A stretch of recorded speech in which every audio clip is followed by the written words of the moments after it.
Fair enough. Does that, am I coming through okay on the mic? Yeah, you're good. That's all right.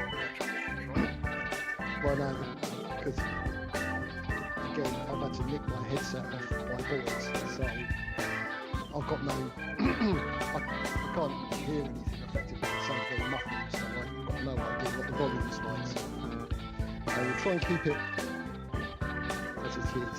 So yeah, there we go.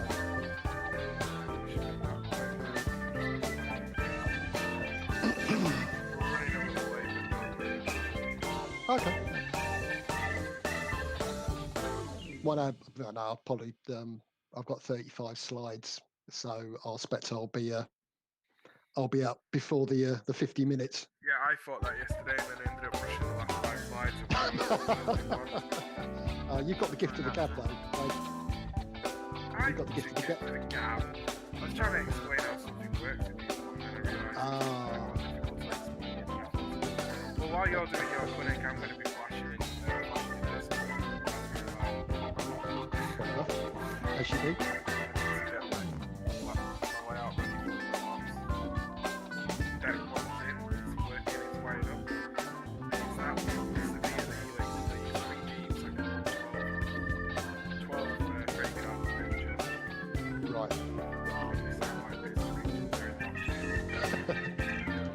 We haven't got as far as running everything at the whole level of the Helix Seaboard Southern yet.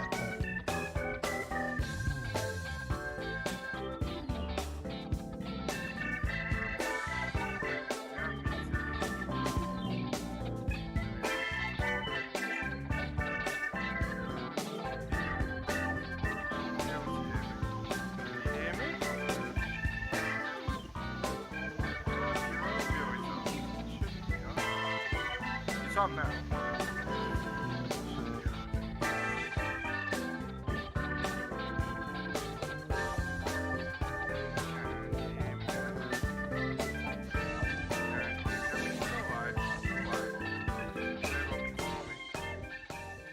how this works. You can hear me over the music. Yeah. I know. The computer's broken in Australia. Hey everyone. You're going to just have to wait. This is Gordy trying to do everything. Obviously, this computer in Australia has decided to let Gordy just talk even though we're according to the mixing deck, Gordy's on mute. Sorry for interrupting your elevator music. Hey ho. Right. Hopefully that has pinned. No, it's not. And so here's how it goes at NMRX, okay? Bruce Wilson is hosting today and is currently under the dentist knife. Oh, lovely. Drill. And he's delayed lovely. whilst under that. Gordy is running the sharing things to Facebook. On a mobile. On a mobile phone. And controlling a computer in Australia that has decided it's fed up of Gordy's sandpaper jokes. So I apologise that we're running a bit late. I apologise that you were interrupted with your music, Andy. We can send you the link to that file if you want. If you want to play elevator music in the background during an op session, we can set that up for you. But anyway, right, let's get on with the show before I get fired as the manager of this wonderful thing. Right, Dan. We are joined by Dan Spalding, who is a British Region member and a professional model railroader, and founded his company Made Scale Models, has done some work for Gordy and a few other people in the British region, specialises in custom painting and weathering and decoder installations and custom crazy things like sticking ditch lights on, cutting off beacons and anything else you can think of. Dan is your man. So welcome, Dan, to NMRAX. Oh, I think we've lost Dan. This is going really well. I shouldn't touch anything. I'll get me a beer. Somebody send Gordy a beer. Just send Gordy a beer. Right, I'm going to stick your elevator music back on, Andy, and I'm going to go and fix why I can't get Dan. And we'll be back, hopefully, in a little minute. Oh, you're back. You're back. Look at that magic. Gordy got him back. You Hello? there? Hello? Can you hear me? Hello, can I start again? Can you hear me now? We'll start again. Yeah, I've Start done your again. introduction. Everyone will remember who you are. This is Dan, Main Scale Models. Does going really well. I've got work to do here, you know, Dan. Oh, don't look at me. Oh, I've Godfathers. got to work on this whole thing. I've not been doing this for 5 days. Ah. So Dan, over to you. Welcome to NMRAX. Let's get on with your clinic. Thank you very much. Right. Okay, I'll have another crack with this. Come on then. Thank you. Right. Okay. Yeah. So thank you very much, Gordy. Just a quick recap, a few extra details. My name's Dan Spalding. I live, for the benefit of anyone who's interested in British geography, in a place, a little town called Hawley, which is about 25 miles south of London. Married, have two sports mad sons who unfortunately have shown absolutely zero interest in model trains or prototype trains. Worked for 15 years as a project manager in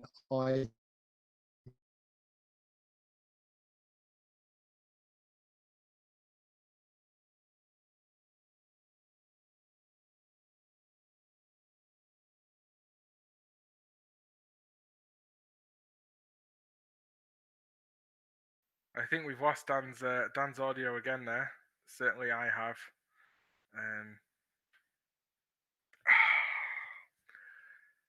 We'll be right back.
Right, everybody.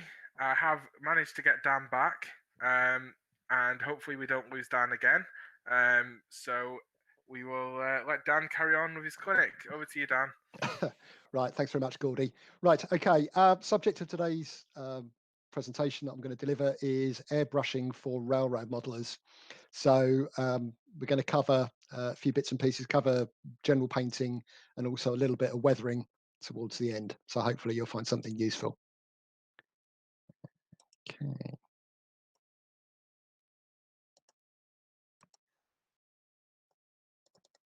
Whoops. Sorry, gone through a few there. Go back, go back, go back, go back, go back. Oh, hang about. Sorry about this, guys. Sorry. Okay, first of all, universal disclaimer. Not all techniques, tools, and materials that you will come across in the field of airbrushing will work for you, and that is absolutely fine. What I'll do is the contents of the presentation includes some stuff that I've picked up over the years, which I found useful. Again, if you try them out, they may not work for you. You may have a way of doing stuff, and that is absolutely fine. So, why use an airbrush? Pros, if you use an airbrush, you will get quick and smooth application of paint. Generally, there are some guys out there that can produce absolutely exquisite brush painting. Generally, if you use an airbrush, you will get a smoother application of paint. Using airbrush, you can get different finishes that isn't particularly possible with brush painting, particularly if you're after a real true metallic finish for a bare metal look.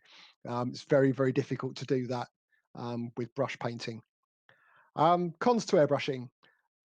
Requires more time and effort to acquire and develop skills. You may be incredibly lucky and gifted where you can pick up an airbrush from scratch and produce exquisite results on a consistent basis, but that is relatively rare. There is more involved maintenance and cleanup compared with dipping your brush in some thinners or brush cleaner and then a bit of brush soap to keep it in good condition.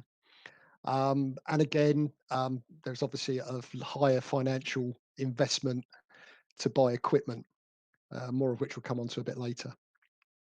So types of airbrushes you'll come across, let's go a little bit where. So first of all, internal mix versus external mix. So external mix tends to be on the cheaper end of the price range. It can be fine, can be very good for sort of scenic things, but by nature of the technology, you tend to get a more coarser grain.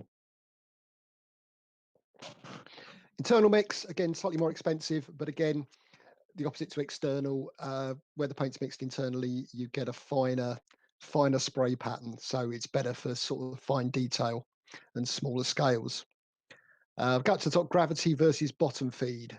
So effectively, it's kind of suck versus blow. So gravity feed, the paint's drawn down by gravity and blown through with the airstream.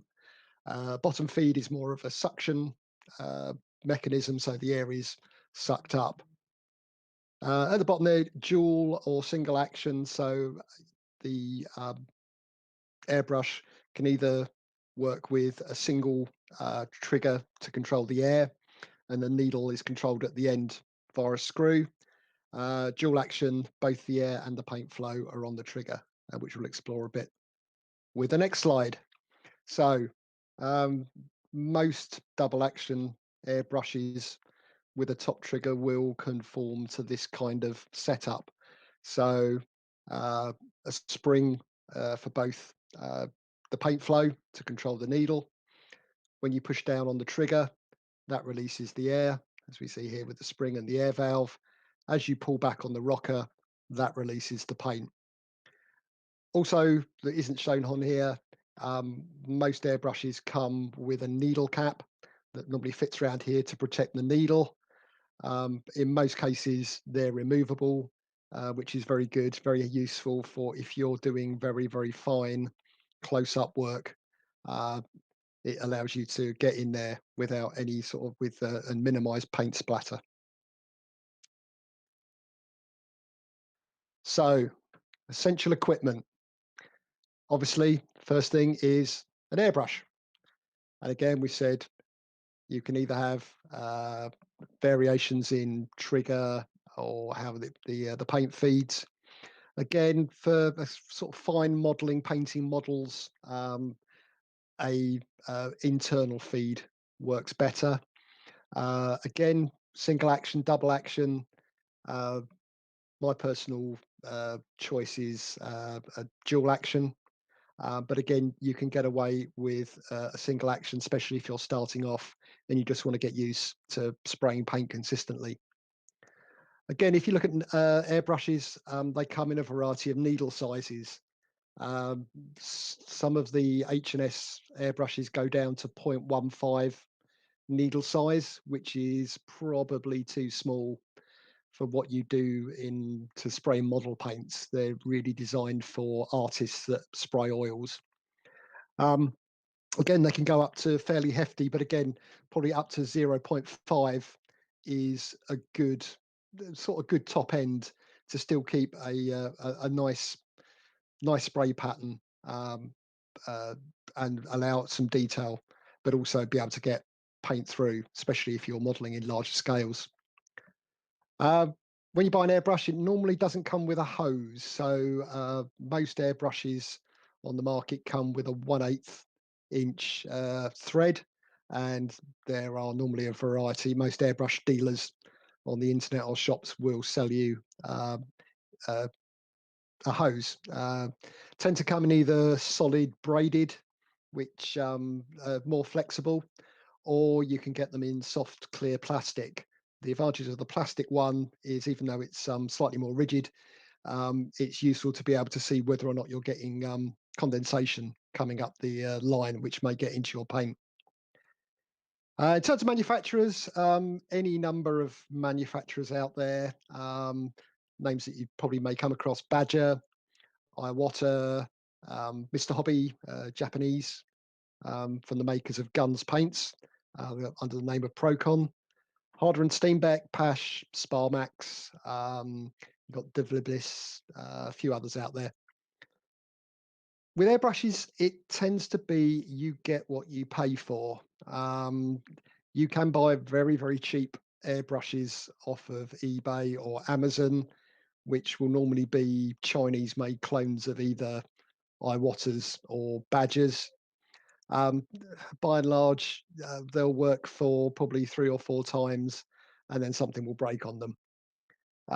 In terms of kind of what your choice is, if you sort of treat automobiles as buying a wreck and run it into the ground, and then you're, quite happy to get rid of it, then yeah, Chinese ones will work for you. If you do want to pay a little bit extra, then you'll get a tool that, if you look after it, will last you a lifetime. Some kind of indicative prices. Entry level, GB pounds, around about 80 quid. And having done a bit of research on the internet, to buy an Iwata Neo is around about $60 in the US. Mid-range, around about £130, $160, and that will get you an Iwata Eclipse HPCS, which is a very nice brush. And high end, around about £200 US dollars, about 250 to get an H&S Infinity CR Plus. Again, if you look on the internet, you can go up to sort of £500-600, but again, for sort of very, very high spec airbrushes. But again, they're ones that are designed for artists and are, will basically be way too refined for what modelers need. But again, if you want to spend the money, there's nothing to stop you to get an absolutely smashing airbrush. Other essential kit, an air supply. Can't really blow paint if you haven't got anything to blow it with. Ideally, a compressor is the way to go forward. And with that, to have a moisture trap with that to catch the condensation that will come out of the compressor or the tank, and also some form of way of regulating your air pressure. So in this particular example, this is a cheap cheap compressor on Amazon. So it comes with regulator at the top with the dial. You can lock in to control your air pressure, and a condenser at the bottom to trap any water. At the bottom there's normally a little valve which you can press up, and that blows out any liquid that's in the air, that's in the compressor or in the moisture trap, while it's under pressure. Again, So the top section is your compressor. And again, you can normally buy these as a separate unit. This one, however, comes with an air tank, which is really useful. And then you've got a separate vent valve for your air tank. As you got on the slide, air tank's useful. It reduces the strain on the compressor. If it's got an air tank, the compressor will normally run and fill the tank only to fill the tank up and maintain the pressure in the tank. So it's quieter as well. Compressors, most airbrush brands will market some sort of compressor. Most of them are all made by Sparmax in Taiwan. So if you're and saying Sparmax are a very good make, so it's well recommended. But again, you could go, this is one of the areas where you could get a relatively cheap compressor from eBay because they all pretty much do the same job. They just might not last quite as long, but it doesn't make a material difference. You can run your airbrush off an aerosol type can type propellant.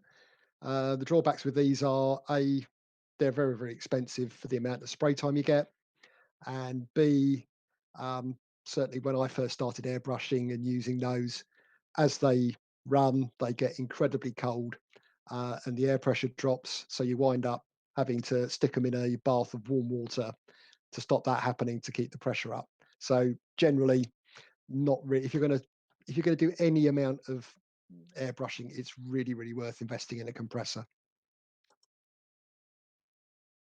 Right, next bit of essential kit is an extractor. We'll come on to kind of sort of like health and safety stuff a bit later, but unless you are doing tiny amounts of airbrushing, then it's really, really worth investing in an extractor, even if it is a relatively cheap Chinese one, again off of eBay or Amazon. So does what it says on the tin in terms of fan that will pull out particles, normally through a filter. Some of them will, or the majority will vent externally. So you have a hose on the back, which you put through a window or through a washing machine, tumble dryer hole fixing out externally. However, you can get vent extractors that will vent just into a filter internally in the setup. Again, come with disposable filters. Can be quite expensive to buy the recommended stock ones, but again, for some of the more expensive filter units, like the Benchmark over here on the right, you can buy large rolls of filter material that are designed for car or automotive body shops, and basically cut them into shape and put them into the grid you get, and it's a lot cheaper that way. Again, like I say, I've said you get what you pay for. Again, if you're only doing a relatively small amount of spraying, you can get away with a cheaper extractor. But if you're doing a large amount, and especially if you want to start spraying slightly more noxious materials like lacquers, then probably you're looking at sort of £300 sterling or equivalent to get one that's really going to do the job. But again, for that sort of money, you normally get a lifetime guarantee.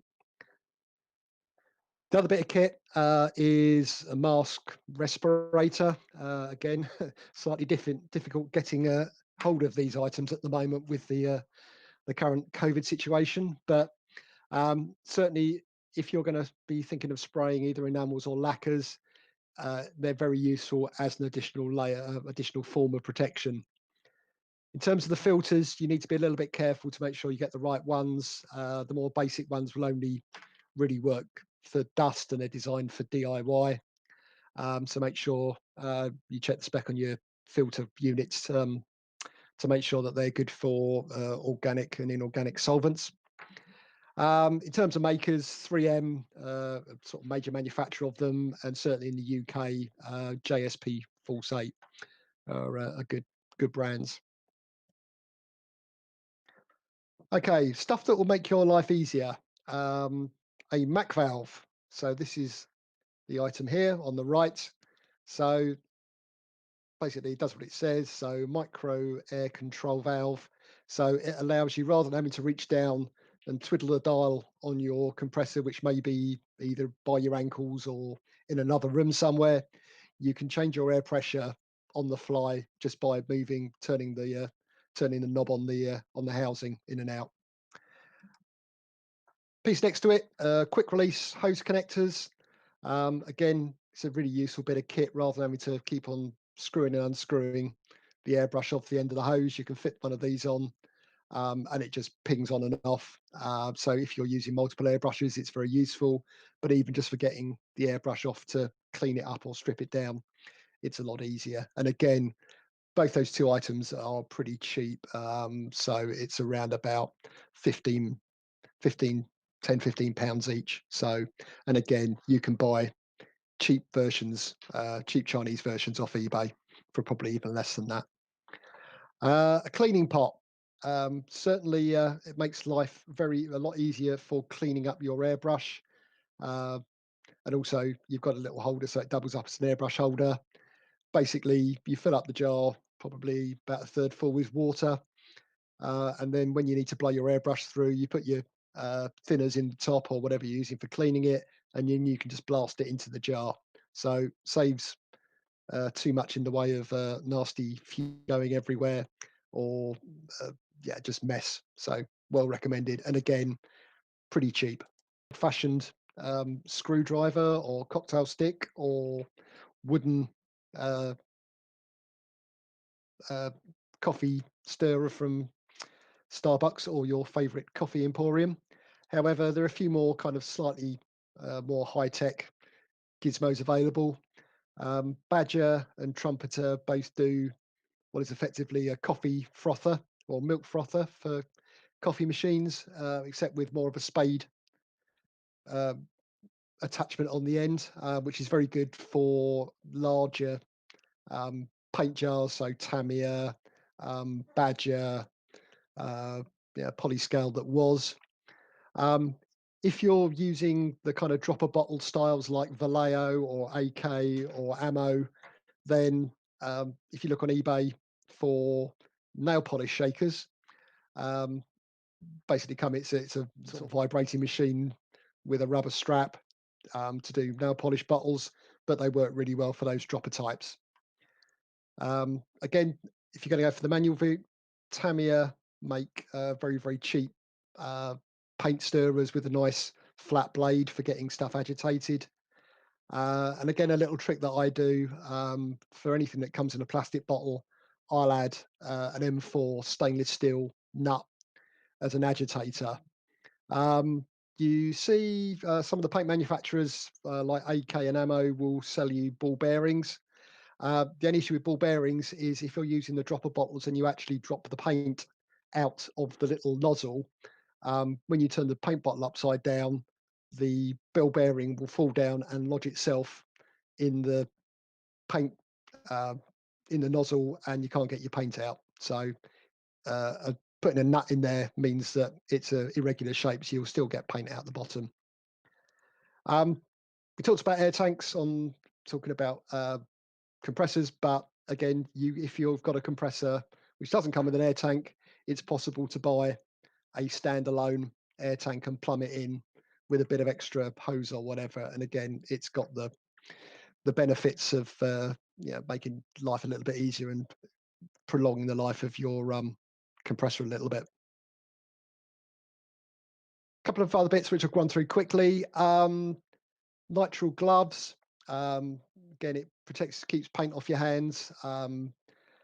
While I try to be as careful as possible, I always wind up getting paint on my hands, and because I do it sort of pretty much all day, every day, it's just to try and sort of like stop them getting covered in thinners that dry my skin out. So, and also it helps to keep finger marks and grease off your models. Some sort of mixing vessel. If you're using acrylics, cheap plastic shot glasses are excellent. Again, you can buy them off Amazon or eBay for pence, or again, I can get them. Your kind of Walmart or your local supermarket will probably do them for probably not a lot more than you can get them online. If you're going to use lacquers or enamel, then you're going to need some sort of metal or glass jar to mix paint in. I tend to, where I use Tamiya paint, I save the glass jars off the clear coats, and they get reused as mixing jars. Pipettes, again, you can buy these for pence, or normally sort of like even less than pence on eBay and Amazon. Only disadvantage is obviously they tend to be single use and therefore not great for the environment, but very useful for taking out small quantities of paint. Some sort of masking medium, masking tape, ideally a low tack one. Tamiya is ideal and very easy to get hold of, and comes in a variety of widths, and they even come in a little dispenser, which is quite handy. Other thing that is useful on occasions is masking fluid, which again is made by most paint manufacturers. Pipe cleaners, again, a bit of an anachronism these days, but they are quite useful, especially if you use a siphon feed for cleaning out the tubes on siphon feed jars. And brushes for cleaning your airbrush. I've got a huge pile of 1/4-inch round stiff brushes, which are excellent for getting in and cleaning dried paint off colour cups and round needles and this kind of thing. Obviously, don't use your best paint brushes that you use for hand painting. Okay, quick run through paints that you might use. So acrylics. So acrylic pigment in a water-based carrier.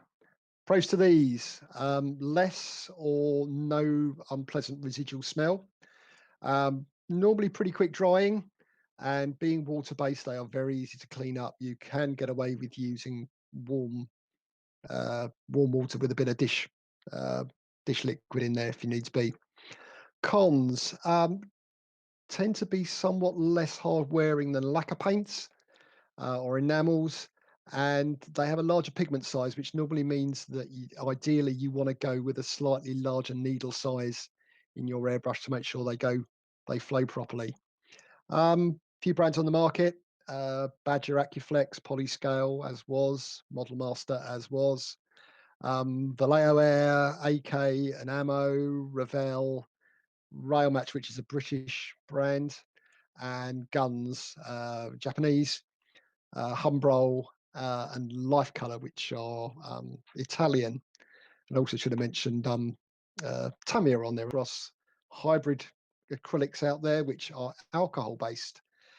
So examples of this are the Tamiya X and XF range, and also Guns Mr. Color.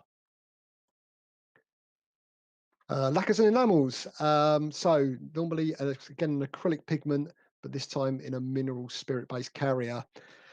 Kind of the opposite to your acrylic. So certainly lacquers will give you a very hard finish, but wears very well. Lacquers will be quick drying. And again, they come with a very, very fine pigment, so you can get a very, very good finish on them. Cons, if you use enamels, especially stuff like Humbrol, they take ages to dry. You could be looking at weeks. I think Model Master enamels as well can be very, very slow drying. Because of the nature of their carrier, you get fumes, you get smells, and again, you need some sort of solvent to do cleanup. So again, not great for your lungs if you haven't got proper extraction, and again, not particularly good for the environment in terms of waste products. A few brands that probably people recognise: True Colour, Skullcoat 2, Tamiya's LP range, which they've introduced in probably the last year or so. Good old Humbrol, and also Railmatch in the UK do an enamel range as well. So we talked about thinning paint and clean up. So thinners and additives. When you're spraying, it's normally the sort of foul shape option is to go for the thinner that's made by your paint brand. For you have true acrylics, you can use distilled water. And again, if you read articles in magazines and on the internet, people use car washer liquid and this kind of thing because it has additives that break down surface tension and also stops bubbling as well. So we talked about using dedicated brands. So again, you can do cross branding on occasion. So Guns thinners works really, really well with alcohol-based paints and lacquers. Retarders, especially if you're spraying in humid areas, a retarder is good to stop the paint drying. Slightly different from retarder is flow enhancer. So again, that's an additive you can put in to reduce surface tension, especially in acrylic paints. Primers, always good. I'd always recommend using some sort of priming. Acrylic primers tend to have polyurethane base, so you get very smooth finished. It dries quickly. However, you need to be careful with some of them, especially a good example is the Vallejo one, where if you're using it for picking up sort of like nicks and scratches in the base model to use, it takes quite a long time to dry before you can sand it without it rolling up because it's latex based. Lacquer primers tend to be very, very fine finish, very quick drying, and you get the additional benefit of because they're chemical based, that they'll certainly bite a little bit into plastic to give you a good base. Worth considering what your top color is before you put your primer down. So grey is a good all round for most kind of sort of like medium dark colors. If you're going to go over with yellows and oranges, especially if you're as a BNSF modeler, that tends to be my port of call to put white down, which works well with that. And if you're want a metallic finish, if you put black down, it works in the same way as a mirror in terms of having a black surface for the metallics to reflect back off of. Clear coats, again, most paint ranges will do a gloss, a semi, and a matte. And again, it's worth going over to provide protection for weathering or decals. And also you can use it for a bit of masking, as we'll come on to later. Right, sorry guys, I'm going to speed up a bit because that's a little bit behind. Right, health and safety. So first thing, the air that I breathe. Acrylics, there is a little bit of a misnomer out there that acrylics are, for want of a better word, safe. Yes and no, they're not as bad as spraying lacquers or enamels, but you've still got atomized particles floating around in the air which are not designed to go into your lungs, so they won't do you the world of good. So again, ideally you want the minimum of a mask and ideally an extractor. It's worth bearing in mind that anything except true acrylics, i.e. water-based ones, are flammable. If you look at the jar of a Tamiya X or XF paint, it's got a flammable symbol on it, certainly in the EU, which means it will go up in smoke. And again, be wary of most thinners, especially of the on the lacquer side, will be inflammable. Under pressure, you get condensation build-up if you've got a tank on your airbrush, on your compressor. So you need to remember to bleed your tank regularly. On an extreme level, you can get a situation where if your tank rusts out from the inside, you've effectively got a small explosive device potentially sitting at your ankles that may blow up. Getting to the point, obviously, airbrushes have needles, which, especially if you're using smaller size ones, can be extremely sharp and tend to hurt if you drop them on your toes. The last one, there are anecdotal stories out on the internet of instances where homemade extractors that use unshielded motors have exploded when using lacquer paints, where the gas and particles being sucked through have been ignited by a spark coming off the motor. I've never heard of anything personally, but it's just one of those things to bear in mind. And if you do buy a commercial extractor from a reputable company, that won't be a problem because they'll have shielded motors. Okay, airbrush variables. 3 things to remember when you're airbrushing. You have a combination of air pressure, distance to model, and paint viscosity. And ideally, you need to be in the middle of that. Again, air temperatures and humidity will also play a part on that in terms of how quickly your paint dries.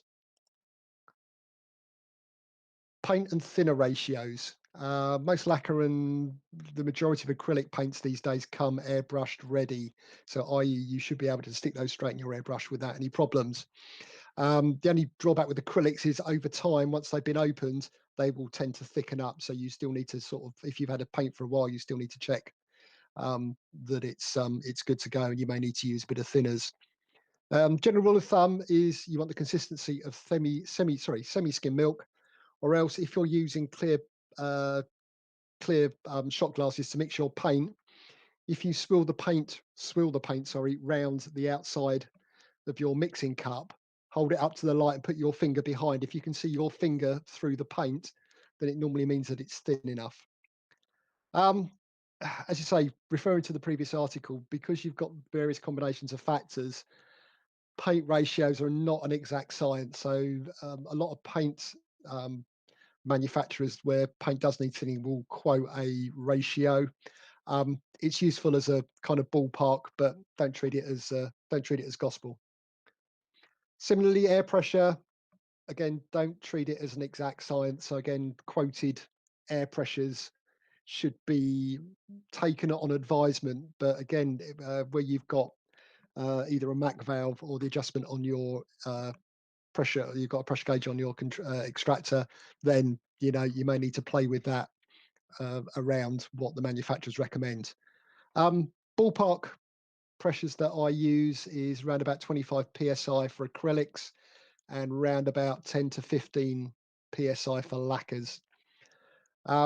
Again, one of the big things that I picked up from another airbrusher that I follow on the internet was using your common sense. So if you're painting and you're suddenly getting kind of clouds of, even if your pressure is relatively low, but you're still getting clouds of paint from paint bouncing off the model, then your pressure is normally too high. So dial it down a little bit. Similarly, if you sort of like you're testing your flow before you start spraying and your airbrush is kind of sounding really rough and it's spitting and not sounding great, you're not getting a nice even flow, then you're probably spraying too low. And I've got here again, before you do anything at all, test your flow on a bit of cardboard or a bit of plastic card or something, just to make sure you're getting something you're happy with. Okay, can't emphasize this enough, practice. You get an airbrushing, you to airbrushing, practice. Even if you're kind of a dab hand, it's always worth keeping your hand in, keeping the axe sharp. So always have, a store of scrap loco bodies, freight cars. If you look online, there are loads of exercises around dots and linking dots, spraying lines. There's a dagger exercise where you basically start off with a larger dot and then go to small. And again, a fun one is to try and write your name with your airbrush as finely as possible. Another tip that I picked up last in the air, and it's incredibly easy to clean up with just a bit of hot water. So getting to the sharp end here. So prep before you start spraying. So make sure your spray area is clean. If you've got anything masked, make sure that you've burnished the edges down of your masking tape with a cocktail stick. Make sure your model is clean and free from dust, so you can use tack cloths that you'd use for decorating, or Tamiya, or a few people you can get an anti-static brush. Tamiya do one of those. Good idea if you've got extractors to run it for 10 minutes before you start, so it sucks out any dust or particles that are sitting in your spray booth. And again, before you start, it's a good idea just to blow your airbrush through with a bit of thinners of whatever paint you're going to use, just to make sure that after you cleaned it last time that you didn't leave anything in there and it's blocked up. Mixing paint. So that's one of the crucial things. So mix until you think your paint is mixed. Probably a good sort of it's probably 4 to 5 minutes, maybe a bit OT, especially if you're using a mechanical mixer, but probably a good sort of like 3-4 minutes, and then mix it a bit more for good measure just to make sure you're okay. We talked about pipettes. Again, pipettes are ideal for getting paint out of your paint jar. If you're like me, you've got paint that you use for brush painting as well as airbrushing. You potentially wind up with getting rim needle. One thing I can't emphasize, I'd never ever mix paint and thinners in your airbrush paint cup. If you're using hopefully some sort of like clear jar or the shot glass or whatever, when you mix your paint, at least you can see what's going on there. So if you get some sort of bad reaction from a bad batch of paint or thinner, and the paint goes gritty or horrid, and it just isn't nice. If you've got it in a glass jar or a shot cup, you can see what's going on. If you're doing it in your airbrush paint cup, chances are you're not going to see that, and all you're going to do is then blow that through up your needle, and then you've got a blockage which you'll have to clean out and start again. And again, before you get anywhere near a model, test your flow to make sure. So two or three passes to make sure that the paint's flowing nicely and you're happy. Basic technique, which probably a lot of you have seen a million times before. So first of all, start with air on and then pull paint on, then move across your model, making sure you keep the airbrush parallel to the model. And then as you come off, turn the paint off. But again, I normally keep my airflow on. What that does, certainly with acrylics, is helps to avoid getting dry paint on the needle tip. Right. Hi, Dan. Yep. Can we get you to wrap up, because we've got a few questions to go and we're pushing 10 Yeah. to the hour now, and Yep, sure. No we'd like worries. to get to them. Thanks. Yeah, no worries. Okay, so a few things about basically making sure you're comfortable with the way you grip your airbrush. Masking, paint over masking, as the diagram says, try and spray across the mask. If you spray the other way, then you've got the risk of blowing paint under your mask.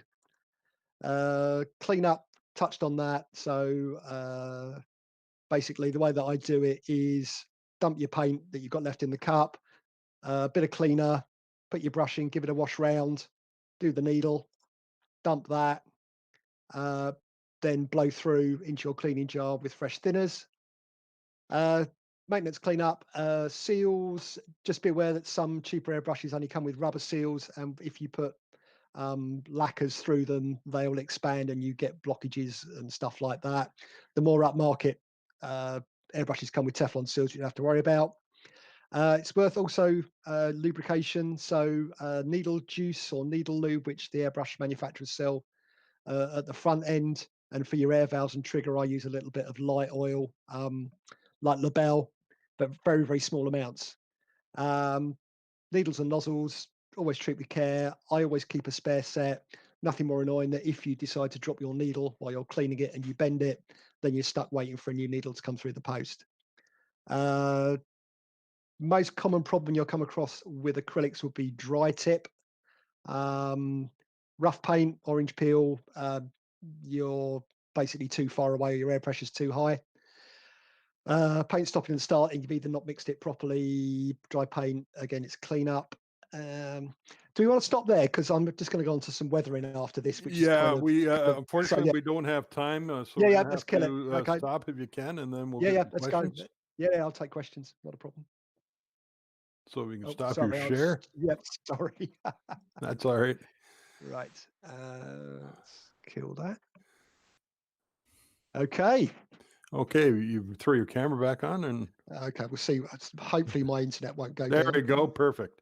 One question: have you ever used a CO2 tank? Somebody's read you don't have pressure or problems with pressure and moisture using one. No, haven't, to be honest. Okay. So, sounds like a winner. Somebody finds cleaning their airbrush tedious and annoying. Any advice on how to make clean up my airbrush faster? Hints or tips? Yeah, I mean, if you follow that one, that will normally take me probably no more than 3 or 4 minutes to clean up. So it's basically the easiest way is once you finish painting, dump any paint out of your color cup first, put thinners in, give that a whiz round to get all the grot out of your color cup, dump that, and then put more thinners or cleaner in, and then blow that through. So effectively, you're only blowing the bare minimum of old paint through your needle. Okay. Somebody would comment, be very careful if you're sharing a dryer vent, if you have a gas dryer, because if the vapors build up in the dryer, which they will, you stand a chance of an explosion. So Oh that's, yes, yeah. if Sorry, you're using an airbrush booth or something like that, don't run it through your dryer vent right to the outside or yeah. that type Sorry, of thing. yeah. What I meant was you've got a separate housing. Yeah, it's a that you would separate do housing, yeah, similar So to yeah, what the dryer is. absolutely. Okay. Yeah, exactly. Yeah. So All right. And I'll just make one comment. I know our friends over at Model Railroad Hobbyists have a pretty good free publication on their website about airbrushing with acrylics, and a good forum that goes along with that. You just need to sign up and it's free download. It's a very interesting sort of the post-flow cool thing. can recommend that. Yeah. Very good. Okay. Well, thank you very much, Dan. Appreciate it. It was a very interesting clinic. So everybody who now has an airbrush is going to get it out, mix some paint, find some scrap materials to practice on, and then they'll be experts at painting. So we appreciate your clinic, and thank you very much on behalf of Gateway X. No worries. Thanks, guys. And we'll Cheers. see you Bye. in a few hours. Okay, so apologies from me for any screw-ups that may or may not have occurred, and any words that Gordy may have used that may not have been appropriate at the beginning of that, whilst Gordy thought we were muted, and Martin's computer in Australia didn't decided that we were to look like we were muted, but we weren't muted, and also then decided to have the gods of the internet completely cause us loads of technical difficulties. And that may have been partly my fault because I was stuck in a dentist chair and couldn't get here to introduce. So well, everybody's in trouble. The manager of the NMRA's Facebook informed me to have a beer. So, cheers, everyone. We'll be right back, hopefully on mute. Let me know if we're not.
Okay, everybody, welcome back to the afternoon drive on Thursday, July 16th here at Gateway X. Bruce Wilson back in the host chair, taking you up to the round table at 5. Our next guest is probably known by pretty much anybody who is in the model railroad hobby. It's Otto Van Drack, and Otto is the editor of Railroad Model Crafts magazine. He's a lifelong model railroader residing in Rochester, New York. He's also an active railman and railway preservationist. His primary modeling interests are structure building and proto freelancing. And today he will focus on the long history of railroad model craftsmen and its plans for the future. So, Otto, we'll pass it over to you and we'll get underway. Great. Thanks for the introduction, Bruce. Thanks everyone for having me here today. Very exciting to be here at the virtual convention, and I'm glad to be seeing you all here today virtually. And we're going to go into the history of Railroad Model Craftsman magazine, and also what we're looking forward to in the future. So let's get into it.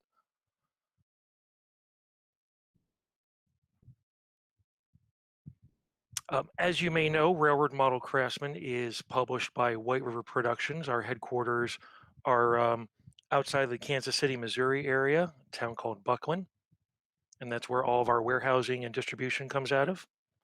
Our staff is actually scattered all around the country. We produce many of your favorite magazines, including Railfan and Railroad, Model Railroad News, Passenger Train Journal, Trains and Railroads of the Past, HO Collector Quarterly, O-Scale Trains Magazine, Narrow Gauge and Shortline Gazette, Railroads Illustrated, as well as other annuals and books and a lot of other your favorite publications too. But today we're talking about Railroad Model Craftsman, and going all the way back to the beginning, the magazine was actually known as simply The Model Craftsman. And it was a magazine that focused on home hobby craft because it was the height of the Depression and people were looking for things to do. And so Model Craftsman's first issue was March 1933. Here's what the cover of the first issue looked like.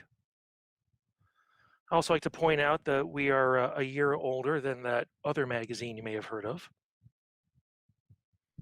And the focus was on home workshop and hobby craft topics because, like I said, it was the height of the Depression. People were looking for things they could do at home inexpensively, and this fit the bill.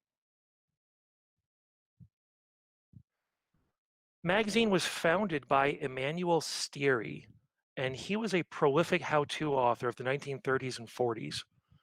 He produced many magazines and books about home hobby craft on a variety of topics, from model building to welding to woodworking, and so he was very prolific. So the company moved from Chicago to New York City in 1934, and the magazine was sold to Charles Penn in 1935, and he founded Penn Publications to produce the magazine each month.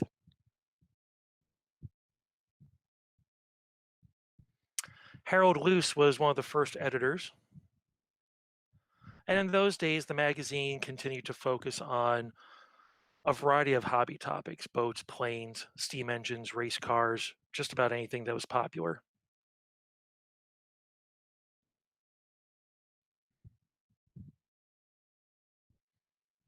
1940, the magazine moved across the river to Ramsey, New Jersey, because it's a lot cheaper to do business in the suburbs than it was to do it in New York City. For those of you not from the area, Ramsey's only about a 20-minute ride from New York City, so it wasn't very far. And the editor in those days was Robert Thompson. That's him working at his desk. Robert Thompson was the editor through the 1940s, and he was succeeded by his brother, Jim Thompson, in 1948.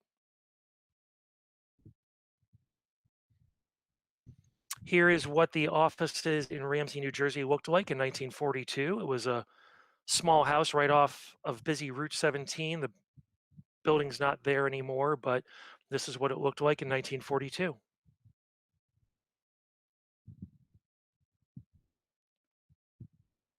So the magazine continued to grow through the 1940s and started to tilt more towards trains and railroading. through the end of the 1940s. By 1948, you see the magazine is listed as 100% model railroading and also as the Pioneer Model Railroad magazine. So the editorial focus shifted exclusively to model railroading in 1948, and the name was changed to Model Railroad Craftsman in April 1949. This is the first issue of Model Railroad Craftsman. Just a couple months later, the name was formally changed to Railroad Model Craftsman 1949. It was actually a gentleman's agreement between Al Cambeck and Charles Penn. Cambeck's like, the name is just a little too similar to Model Railroader. Would you mind changing it? So they had a gentleman's agreement, and the name was changed to Railroad Model Craftsman in July 1949. Hal Karstens joined the staff in 1952. That's Hal all the way on the right-hand side of this photo. And Hal, being a New Jersey native and a lifelong railroader himself, he had been contributing articles to the magazine, and he joined the staff in 1952. 1955, we moved across town to an old telephone company building on Arch Street in Ramsey. This is a photo of the Arch Street office in 1955. Impressive looking building. And through the 1950s, the magazine continued to evolve. We start to see the modern Railroad Model Craftsman logo appear in the mid-50s and that familiar yellow block.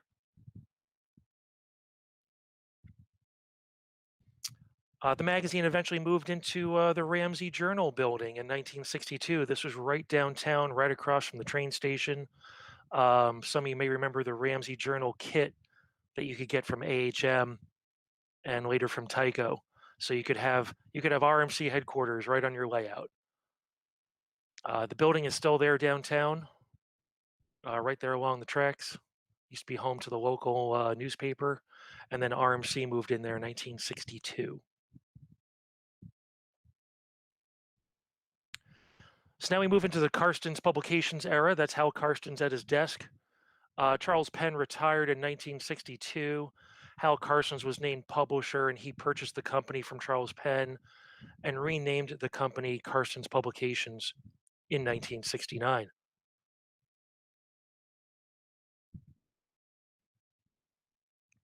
The magazine continued to grow through the 1960s, taking on that familiar look and feel you're also familiar with now. And we move into the modern era, as I call it. From left to right, this is a photo taken in 1978 when Karstens Publications had purchased the old Railroad magazine from Freeman Hubbard and merged it with Railfan. So on the left, you have Hal Karstens, the publisher. That's Freeman Hubbard standing next to him. That's Jim Boyd. Jim Boyd was actually working on Flying Models magazine, another magazine published by Karstens, was also doing work for Railroad Model Craftsman. And on the right, that's Tony Custer. Tony Custer joined the staff as associate editor in 1968 and was named managing editor in 1971. And that's around the time Tony was really responsible for changing the focus more towards prototype research and more accurate scale modeling. It's what I call the modern era of RMC. And I told you about his friend, his friend Jim Boyd. Jim, like I said, started with Flying Model magazine. He became editor of Railfan. He was the founding editor of Railfan in 1974. So after he took on Railfan, he didn't have as much time to work on RMC, so he kind of bowed out there for a while. Here's Hal Karstens standing outside the brand new headquarters building. This is when they moved up to Newton, New Jersey in 1973. It was a modern office and warehouse. And again, they moved up to northern New Jersey, again, just to save money. It's a lot cheaper to do business outside the big cities. And so they moved to the hills of northern New Jersey in 1973. Throughout the 1970s, the magazine continued to grow and evolve.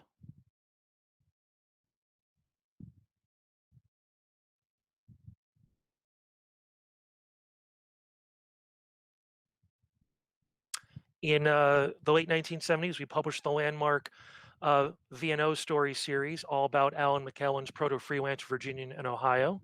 And we later collected those articles into a book and reprinted it as the V&O story.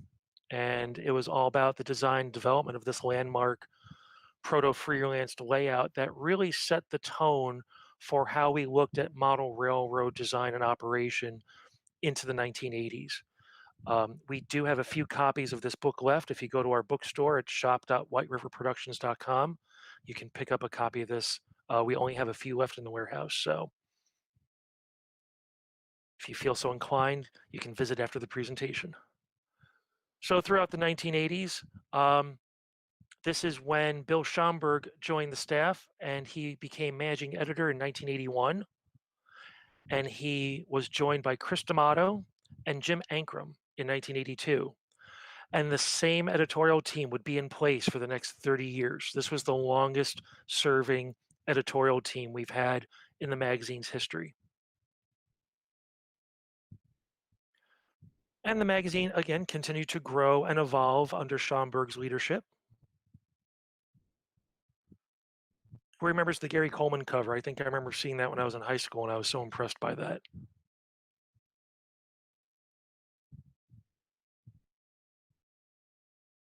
Hal Karstens passed away unexpectedly on June 23rd, 2009, and his son Henry took over the day-to-day operations of Karstens Publications.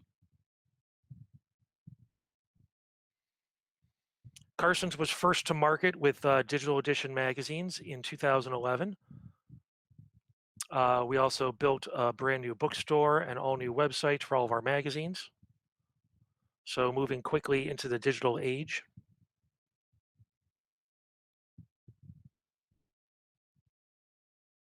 Bill Schomburg retires in 2013. He's the longest serving editor of RMC. Chris D'Amato took over shortly after his retirement. And then unfortunately, Karstens Publications closed permanently on August 22nd, 2014. Fortunately, White River Productions purchased Railroad Model Craftsman and Railfin and Railroad beginning September 1st. Publisher is Kevin U. Daly, and White River Productions actually goes back to 1992 as a book and magazine publisher.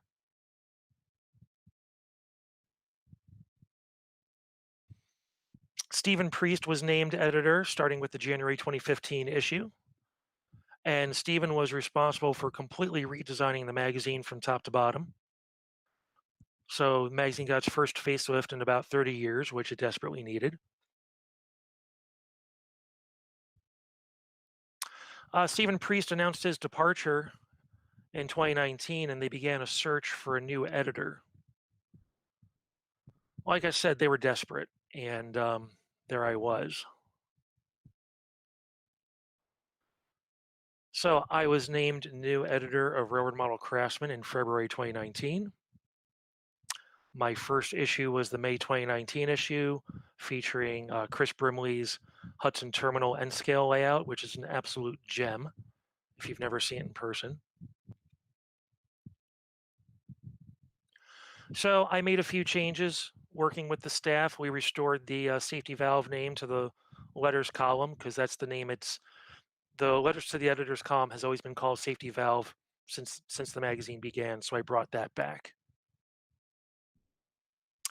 We reactivated the collector consist column to focus more on modern pioneering models, and that's authored by Tony Cook, who you may recognize as the editor of Model Railroad News and also the editor of HO Collector Quarterly.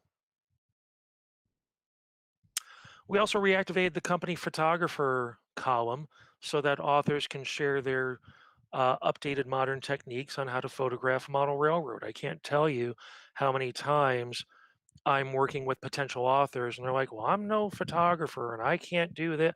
And, you know, quite frankly, I feel that photography is greatly simplified now that we have the digital age. And you can take great photos with a cell phone. You can take great photos with a DSLR. It's just a matter of setting them up properly, doing lighting, doing your focus points. And those are the things that we talk about in company photographers to help teach people how to become better photographers, because I want you to take pictures of your layout and your models and send them to me so we can publish them. I also introduced a new painting and weathering column, and this rotates on a quarterly basis with the other columns. And again, it's about painting and weathering techniques, which I think is an important part of the hobby.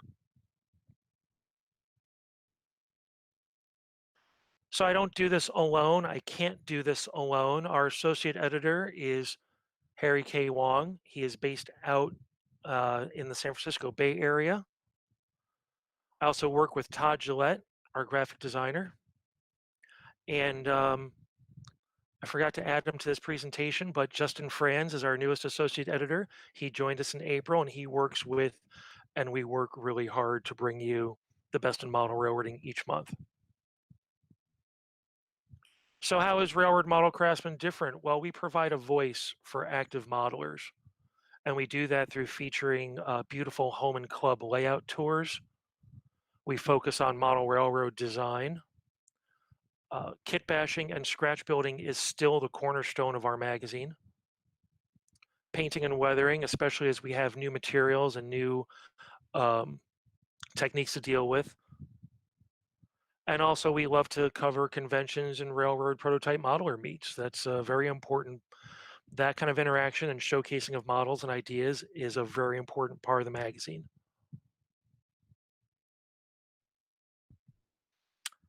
How do you publish in Railroad Model Craftsman? First off, if you have an idea for a story, you contact me. You can get in touch with me through our Facebook page or through our website at rrmodelcraftsman.com, or contact information is published in each issue of the magazine. So you have an idea for a story, get in touch with me. We generally don't assign stories, so it's not like we're sitting around in our office thinking about topics we want to cover. We get the ideas for the topics to cover from you, the readers. So if you're not seeing an article about your favorite topic, you need to get in touch with me so we can develop a story together. Can't stress this enough. Almost all of our content comes from readers like you. So if there's a technique or a story or a topic that you want to see in the magazine, we need your help to bring it to us. We only work in electronic formats. So what does that mean? Feature stories are usually anywhere between 2,000 and 2,500 words, and we prefer that they're typed up in a program like Microsoft Word or Apple Pages or some sort of word processing program, but it's got to be typed up for us. We can't deal with handwritten manuscripts. We only deal with digital photos. On rare occasions, we can use prints and slides if there's no digital copy available. It just slows down the process for us. I have a flatbed scanner here where I can deal with drawings and artwork and prints, like 8x10 prints, but slides kind of gums up the works. So just keep that in mind. Scale drawings, we love scale drawings. We prefer that they are submitted to us as a vector file, like a native CAD file or an EPS file, or you can send us a high resolution scan.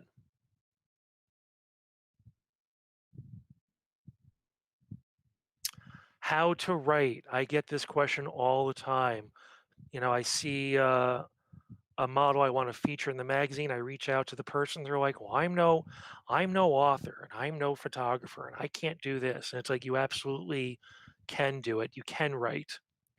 And the easiest way to do it is to make sure that your story has a beginning, middle, and an end. And I know that sounds really obvious, but this is the guidance I give to every author. You want to introduce what you're talking about. The middle part is how you produced it, and the end is you're wrapping up and you tie a little bow on it, and that is how you tell a story. It's as if you were telling it to your friend, how you built this model, how you built your layout. Your story has a beginning, middle, and end. So just follow that kind of formula. Don't assume we are familiar with your subject. So if you are writing about the Iowa Traction Railroad, and I have never been to Iowa and I've never been to the Iowa Traction, don't assume I know anything about it. If you are talking about a very specific type of anything, don't assume I know. Doesn't mean over explain, but definitely provide us with enough background so we know what we're looking at and why this topic is so captivating to you. Describe each step of your process as carefully as you can. So that means, again, you don't need to over explain. I cut here, I cut here, I cut here, but you definitely want to give the highlights of how you assembled your model. If there was any tips or tricks, like I got to this part of the process and I had to turn the whole model upside down in order to get to a certain part, those are things you want to tell us. You don't need to tell us about gluing every single part onto your model. And again, these are things that we develop with authors. We will help you develop the story. So if you think you're explaining too much, share it with us and we'll let you know. You know what? Too little, too much, we'll give you that feedback. That's what your editors are here for. Behind every great author is a great editor. And we're going to help make sure that your grammar, your grammar and spelling are fine. And we're going to guide you through every step of the process. Photographs. Photographs definitely make the story. For as much as I want to read and I want to understand what you're telling me, photographs are going to show me, they're going to reinforce your text. And I think this goes without saying, but sharp, well-lit photos are required for publication. So that's okay. If you are taking photos in progress at your workbench, you don't necessarily need to take your model off the workbench and move it somewhere else to take a photo. As long as your background is relatively clean and it's well lit and your model is standing off from the background, that's fine. If you are taking photos of your layout, we want them to be sharp, in focus, brightly lit. The finished, if you're working on a standalone model, photograph it on a plain background. These are all things that we will guide you through if you're not familiar with the process. Today's cell phones, your iPhones, your Samsungs, they have great high resolution cameras in them. Don't be afraid to use them for your in progress photos. What I love about using a cell phone for an in progress photo, you can get really close up photos of details. So if you're doing a detailing project, this is a great way to snap a bunch of in progress photos as you go. When we visit someone's layout, what we really prefer are the ground level, realistic, almost railfan type of photos. We want you to set up your layout as if you were rail fanning it, and we don't want to see any curtains in the background or mops and brooms or anything else in your layout room. So, you want to work with a friend, maybe hold up a bed sheet to hide certain areas that you don't want us to see, but strive for that ultra realistic ground level view. That's what we like with the layout tours, because I think the whole thing about our model railroads, we're trying to build a realistic scene, much more realistic than the ground level view. Pulling back and showing us your layout room or showing us, some other large scene, or maybe your railroads on two decks, I think that's fine. I think what we don't want to see is a bunch of what we call helicopter views where we're always looking down on your layout. I think we want to see the ground level as much as we can. Drawings and plans, like I said, we always love scale drawings. We prefer working with vector formats. That means like an Illustrator EPS or a PDF. We can work with certain native CAD files as well.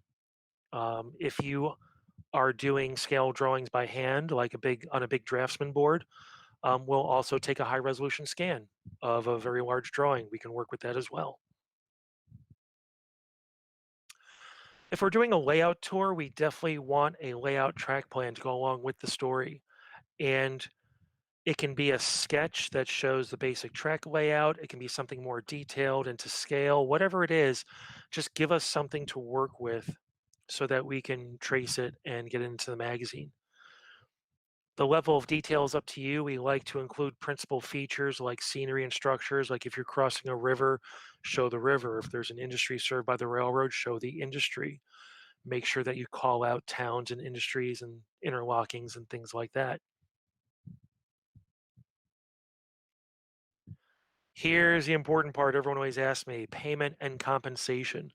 So when your story is accepted for publication, we'll send you a release form. So hold on to it. Right now, we are currently scheduling out magazines as far as February 2021. So I am booked solid through this coming February, which means we're probably going to be holding on to stories for a while at this point if you submit something. And we will let you know as soon as it's scheduled for publication. And when it's scheduled, that means we've accepted it. That means you can't shop it around anywhere else. Now, if you change your mind and you want to pull it out, that's fine. You just got to let us know that. But once we accept it for publication, we'll send you a release form. And the release form outlines how we're going to pay you or compensate you. And compensation usually follows net 60 days from the publication date. That means once the magazine is printed and it shows up in our warehouse, that's when the clock ticks. That's when the clock starts ticking for us to get you your payment and compensation. A lot of people ask what the release form is all about. So more or less, it's one-time usage by White River Productions. You retain the rights to your material. So what that means is we're paying you for this story. You can't take the exact same story and run it somewhere else and get paid. You can write a different story and use different photos and talk about the same topic, but you can't take the same story and shop it to 10 different magazines and expect to get paid for it 10 times. That's a no-no, and that will get you blacklisted. We've had people do that, and it's very rare, and you just can't get paid twice for the same work. It's just not something that happens in this industry. And yes, we do talk to each other. I talk to our friends at Model Railroader all the time to make sure that we're not overlapping. So we do know. So don't try to sneak one past us.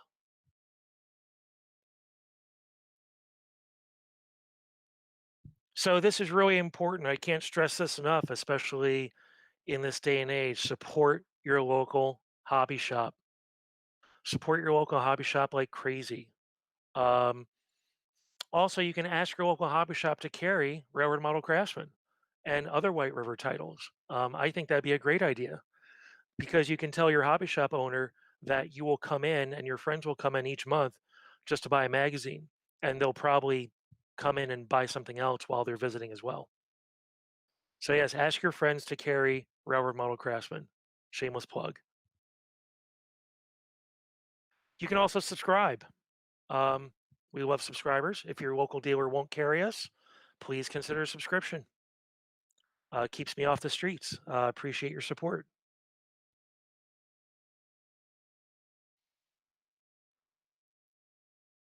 So I don't know if you've heard that the hobby is dying. I know this is a shock to me too. I hear this quite often. People tell me left and right that the hobby is dying. So I thought I'd bring this up and let you know in case you folks haven't heard, the hobby is dying. Actually, that's not true at all. The hobby is growing and it's growing like crazy. And these are the ways it's growing. First of all, right now in 2020, we have greater access to information than we ever had in our lives between the internet, Facebook groups, being able to find and connect with other experts. We have so much access to prototype information. It's crazy. What does that mean? What do we do with all that information? That means more manufacturers are offering more models.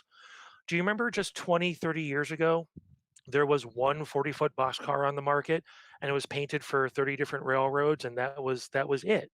And if you wanted a 40-foot boxcar for your railroad, you either had to modify that one car, maybe you got a resin craftsman kit, or you somehow made do. Well, today, because we have access to all this information, there are now more manufacturers offering more models than ever before. Also, with all this information, you have new niche interest groups forming. You have groups like OPSIG, the Operation Special Interest Group. I know there's a special interest group all about waterfront operations and marine operations and car floats. Um, Niche groups about narrow gauge and logging railroads and mining railroads, industrial railroads. If there's a niche, there's probably a special interest group out there focused on it. Again, with all this information, we're seeing a renewed interest in prototype modeling. Why are we seeing all these RPM meets pop up around the country, railroad prototype modelers? It's fascinating seeing that kind of growth. So how can you support the hobby and keep it from dying? You can join a model railroad club. You can join your local NMRA division. You can join a special interest group. It's a great way to meet other people. It's a great way to connect with other modelers. And it's also another great way to share and get access to information. Say it again, support your local hobby shop. I will stand on the rooftops and scream it, support your local hobby shop in any way that you can. Buy gift certificates, buy from their online store, go to their store in person if you're able to, order merchandise through them, whatever it is. Support your local hobby shop, help them grow. Encourage younger modelers. Now, this is a tough one. There are plenty of young modelers out there, and you might not see them because they are not hanging out in the same places we are. Your younger modelers are hanging out with their friends. They're online, they're on Instagram, they're on Facebook. They are sharing their work and getting to know people in much different ways than we did. I remember when I was a kid growing up, I think I was 8 years old or 9 years old before I even realized other people liked trains, let alone that there was even a hobby about this. So it took forever for me to meet other people, join clubs, learn about the hobby. Today, young people have access to all the same information we do. They want to learn. And I remember my first attempts at modeling were not so great. I didn't have anyone to work with, to encourage me, to mentor me. And the best way you can encourage a younger modeler, even if they completely mess up their first attempt, you know what you say to them? You say, keep going. Don't stop now. Keep going. Don't tell them they messed up. Just tell them to keep at it. And if they keep at it, they'll start developing their skills. If you tell them they messed up and start coming down on them, you're going to discourage them right out of this hobby. So you meet a young person, you say, keep going. That's how you encourage younger modelers. Publish your work and share it with others, whether you publish it here at Railroad Model Craftsman, whether you write a blog, whether you share your work on a Facebook group, however you share, publish your work and share it with others. People want to learn from you. Share information with manufacturers. This is also super important. If you want to see accurate models built, and if you've been researching the perfect 40-foot boxcar for your particular favorite railroad your whole life, share that information. That's how accurate models get built. Oh, and also the best way to support the hobby is to have fun. Definitely have fun while you're doing this. I just want to wrap up by sharing some modeling I've been involved with over the years. This is a scene from the old RIT Model Railroad Club when I was a student at the Rochester Institute of Technology. I helped start the Model Railroad Club there. And this is a scene from downtown Rochester modeled after the High Falls waterfall. Our home road was the Rochester and Irondequoit Terminal, the Genesee route. And you see the Genesee route switchers pulling a coal train across the lower trestle while a CSX train is up on the main line. So this layout has since been torn down and a larger one is being built in its place. So this photo is about 20 years old, 15 years old. It's almost old enough to drive. Here's another scene from the Rochester and Irondequoit Terminal. You may remember we featured the RNIT in a recent issue of Railroad Model Craftsman. in the May issue, we did a design clinic comparing the old layout with the new layout. So here's a brace of 4 Alcos leading a heavy coal drag through downtown Rochester.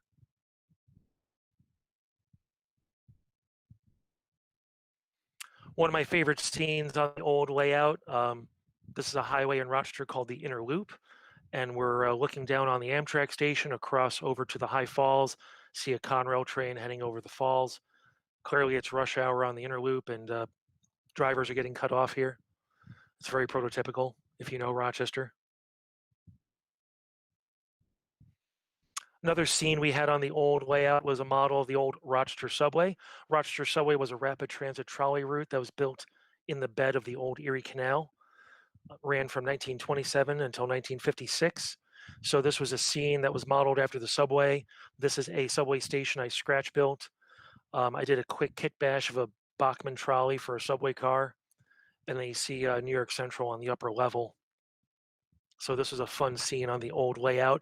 And yes, in the 1950s, the right-of-way was heavily overgrown, and I modeled this using fake fir.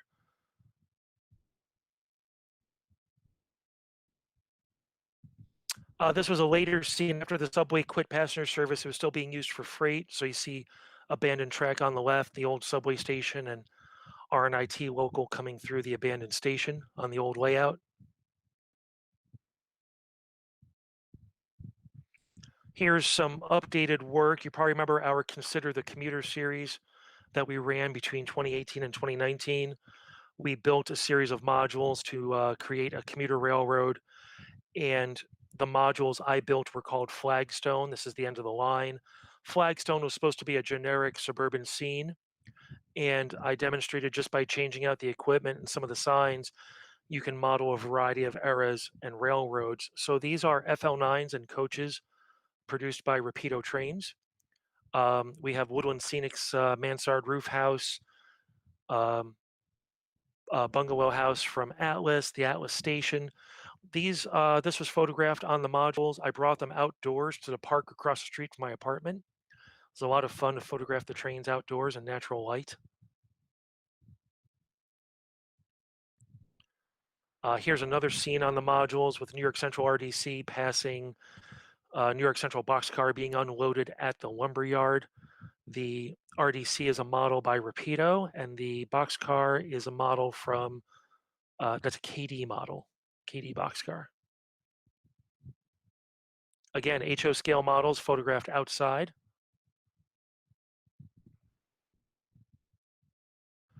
For the article, I also lightly kit bashed, modified an old AHM E8 to represent the equipment that Erie Lackawanna and later Conrail was using on a commuter train that ran between Youngstown and Cleveland. And this train ran until 1977. So I modified the AHM unit by removing the second headlight, painting over it, making the patch out, putting on custom decals for the Conrail patch. And I photographed this outdoors. And the headlight, I cheated. The headlight is photoshopped in. I apologize. Otherwise, everything here is just as you see it. So for some cheap AHM models, that I picked up for $100, it wasn't too bad. Not a bad representation of a specific train.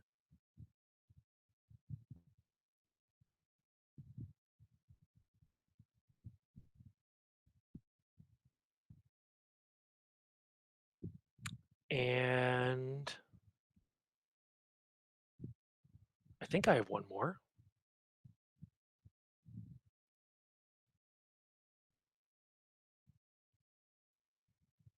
That might be the end for now. I want to thank everyone for having me here today. Glad but I'm glad we had this opportunity to chat. I'm glad we got to talk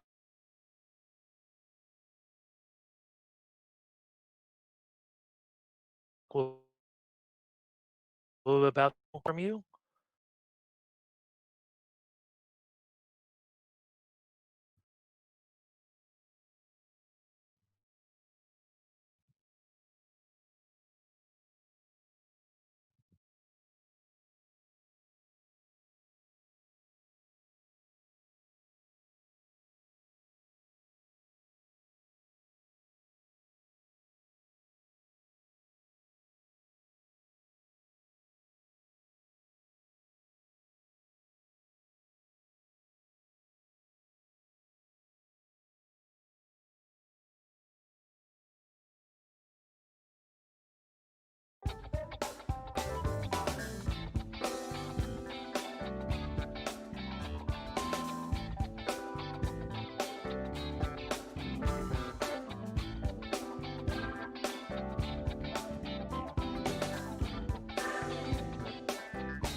Okay, welcome back to the Gordy Breaks It show. Gordy didn't break it that time. The internet broke. Yes, let's go. so- Let's go with that story. In New York State. And So anyhow, it was a great presentation. We learned quite a bit about what RMC has been up to in the past, and some ideas of where they're going, how you can get involved with them. So we do thank Otto for doing that. We'll catch up with him later and give him the appropriate parting gift. I agree with Otto that the hobby is dying. Oh, And, it's obviously dying. You know what it's dying for the most? More models Exactly. in N scale. Well, maybe not, but but yeah, no, that's the great story. Everybody's wringing their hands. Oh my Lord, the hobby's dying. The hobby's dying. I think right now we are in the probably the greatest growth stage of this hobby right now. I have a couple of friends who are manufacturers in the model railroad industry, and they say these past few months with everybody on lockdown and that type of thing, their sales have doubled over what they did last year, and that's only in the first 6 months of this year. So far from the hobby dying, it is growing in leaps and bounds. There's just different ways, as Otto mentioned, people are contacting and getting in touch with each other and sharing the information, and that's just the way it is. It's this hobby is growing. There's so much more wonderful techniques and electronic things out there that we can do with and share the information. And in my opinion, the hobby has a bright future. Absolutely. I totally agree with you, Bruce. So, Otto mentioned niche areas of the hobby, and one niche group that started today, if you want to go find it on Facebook, we started a Facebook group for remote model rail ops. So it's called Remote Model Rail Operations. If you're interested in learning more about that, I suggest you go find the group and join it. We'll be adding a few bits of information into that group and opening up a place where people can advance that aspect of the hobby. So go find that on Facebook. It's not a private group. You'll need to ask to join just to keep the riffraff out, but go find it. And if you're doing remote ops or you're interested in starting, then please go onto that group, because that's just one of the things that will hopefully grow out of this, is that we're all better connected than we ever were before. and I think we've shown that of late with guys like Dave Abeles sharing, going Facebook Live on his layout and actually having some of his trains run remotely by some of his operators. Dispatching he's done quite often remotely, but now he's actually the stage where he's running trains. And I think you're contemplating doing that on your layout. And it's Brad down in Australia who's keen on getting remote ops up and running. Well, the British region have a virtual meeting. It was every week until we agreed it would be every week until the UK lockdown ended, which in British terms is we can go back to the pub. So we were allowed to go back to the pub from the 4th of July.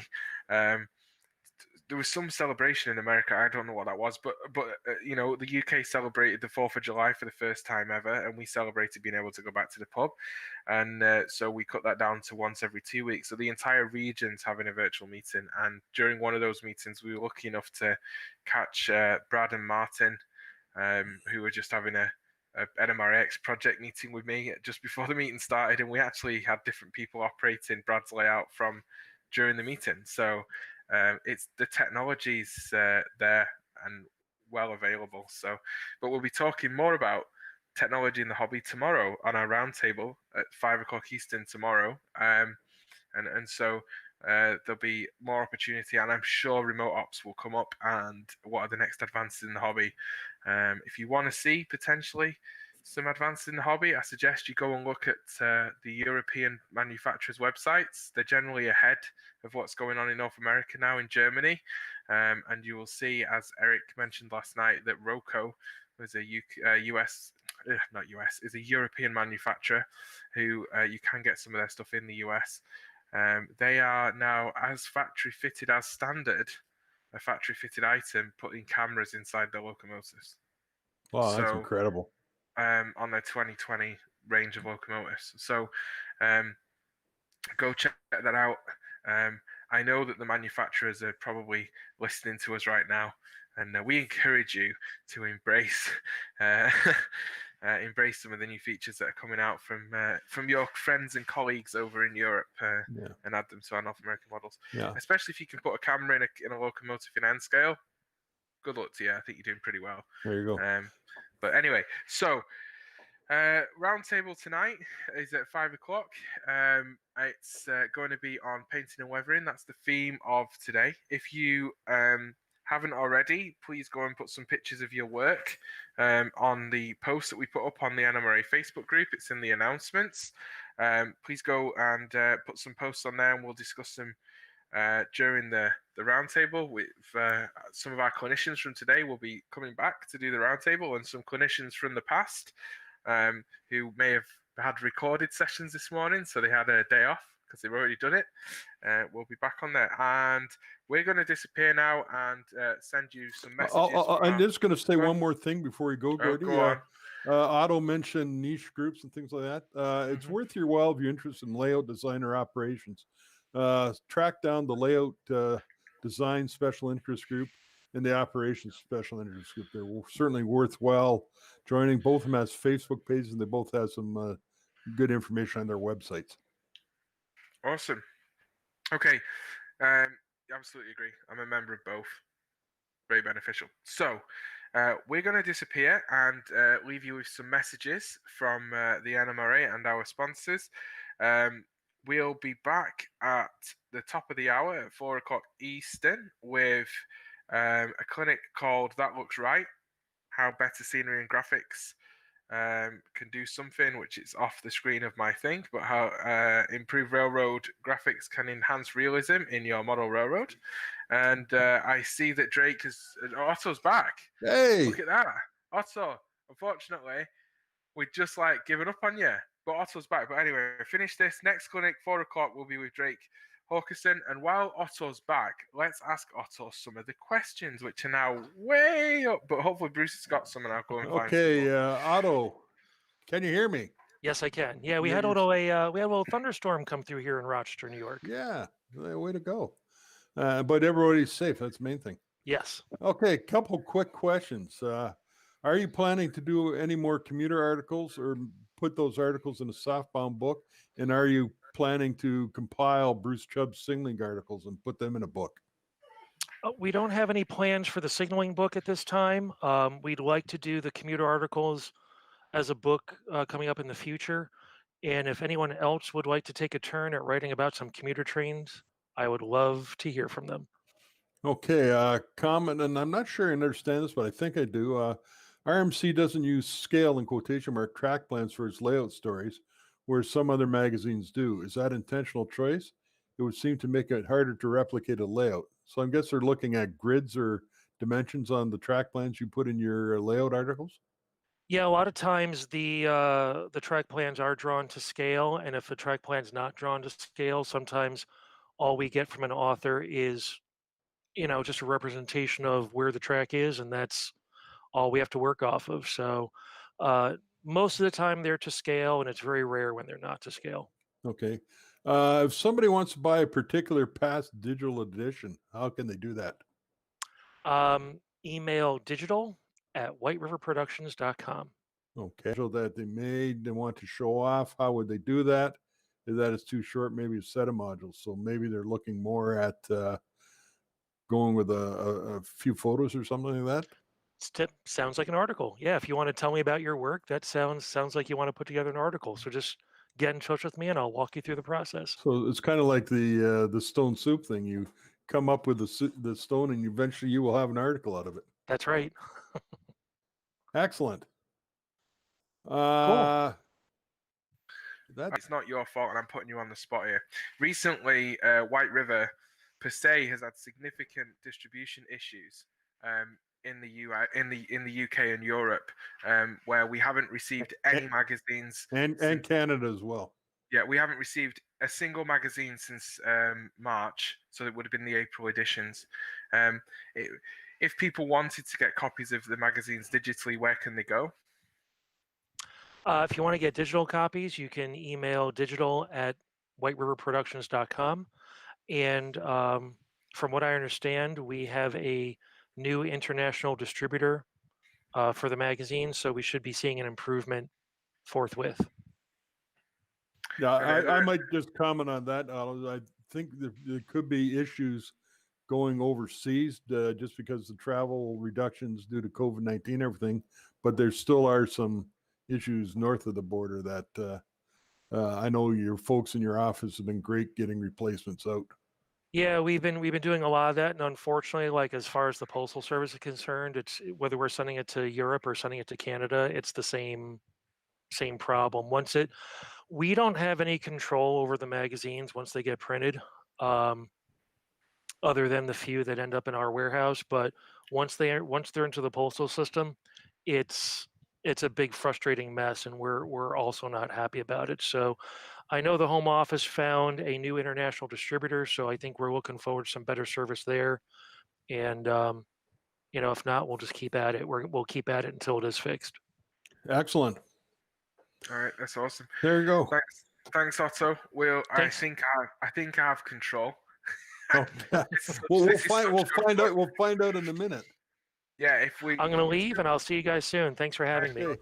Thanks very much, Otto. If you can hear us talking instead of the elevator music, let me know, okay? Anything may happen here.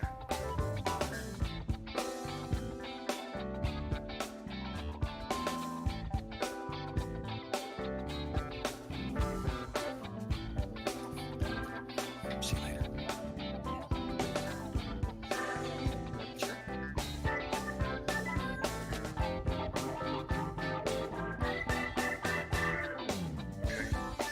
No.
Okay, welcome back to the afternoon drive for Thursday, July 16th, Gateway X at 5 Eastern Time.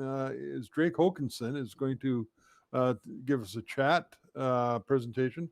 Drake is an author, photographer, and lapsed university professor. His model railroad interests include realistic structures, signage, passenger and freight operations, especially the creation of effective visual and written model railroad paperwork, from system maps to timetables to crew instructions. He is a tireless fan of the Denver and Salt Lake Railroad, and he's going to tell us how we can improve realism on our model railroads by using graphics. So take it away, Drake.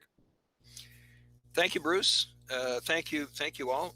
Hope everybody's enjoying the day here. I wish we were all together in St. Louis, but that can't be this year. Look forward to next year and seeing people in person and sharing that cold beer with everybody at some point.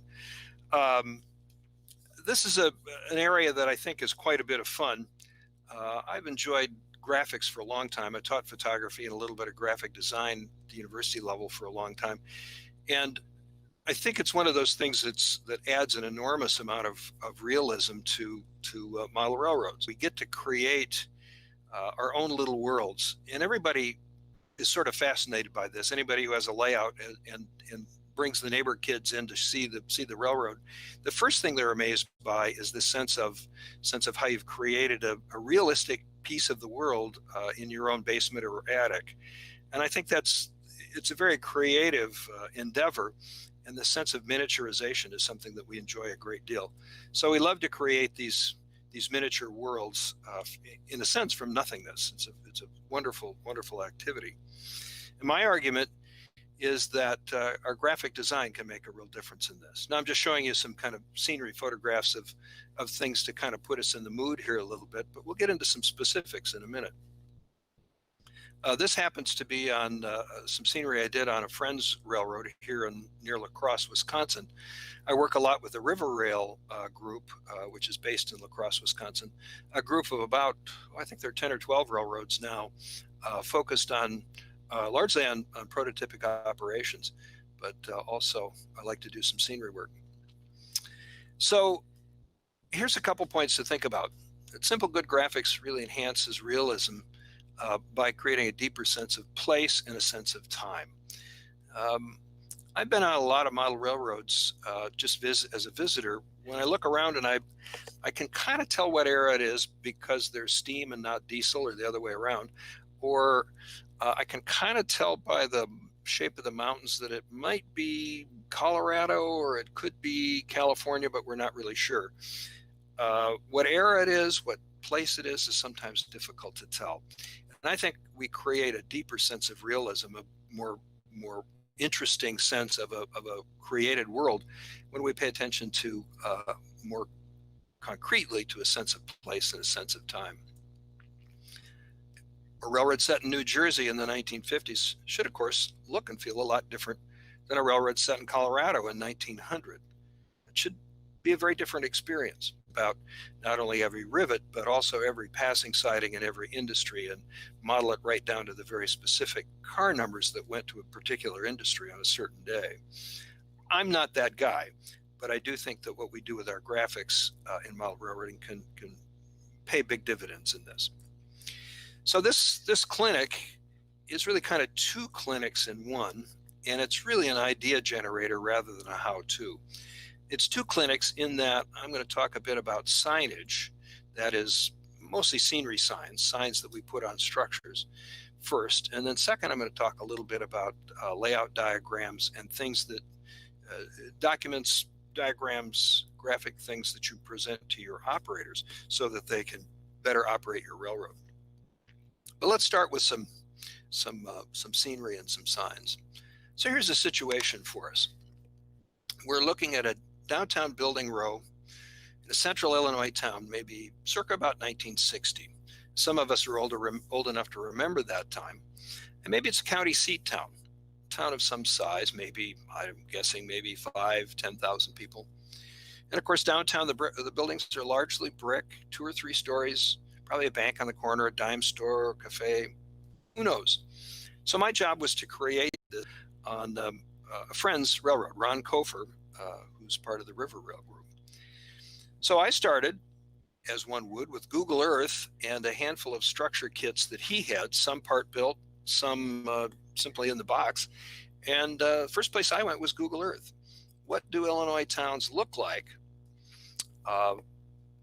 in that era? Now, of course, I'm looking at Google Earth pictures, which are pretty contemporary, and we have to think a little bit, paint jobs that they get. And when we, for instance, take out these upper windows and put in plywood, what did they look like maybe in 1960? This happens to be Vandalia, Illinois, and gives you a pretty good example of buildings that were probably built 1870s, 1880s. Now, these are fairly ornate and maybe unusually ornate. Here's another from Mount Vernon, Illinois. And again, you could do this kind of research in coastal New Jersey or the mountains of Oregon with Google Earth. I'm pretty much addicted to Google Earth and spend a lot of time just messing around on Google Earth to see what I can find, but it's also a fabulous research tool. So I looked at a lot of Google Earth images and street views and selected some structures from Ron's collection and got to work. Especially during COVID times, I had a little more time on my hands and got to work. So I started with a bank building on the corner. Most any of these towns would have a nice bank building, as I think this building was in Mount Vernon, Illinois. And a kit that I chose for this, and this is one that I bought, is Walther's, I think it's Argosy Bookstore, which clearly was built as a bank building. This is, I think, where Walther's company originally started, if I'm not mistaken. Some of our viewers might know. And this is a really neat kit. It's very well done. Certainly plenty of neat ways to put it together. It's a good enough kit that I pretty much used it stock, except for some graphic details. So let me walk you through a little bit of what I did. Okay, we're talking central Illinois here. And I happened to start Googling old bank signs or bank clocks. And this one turned up. I think it was sold on some auction site, not eBay, but maybe some fancy auction site. And I thought, oh, this is a nice sign. This is one of those signs that projected out from the building and had a clock, which they all had for many years.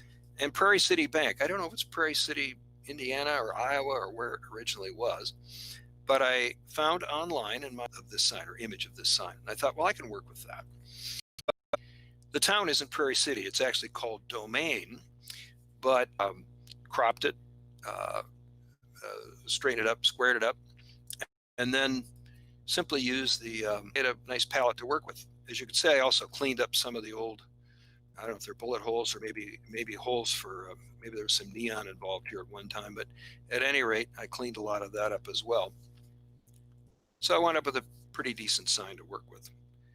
And then I'm using then Adobe Illustrator, which is a very powerful graphic design product. Computer software comes with some.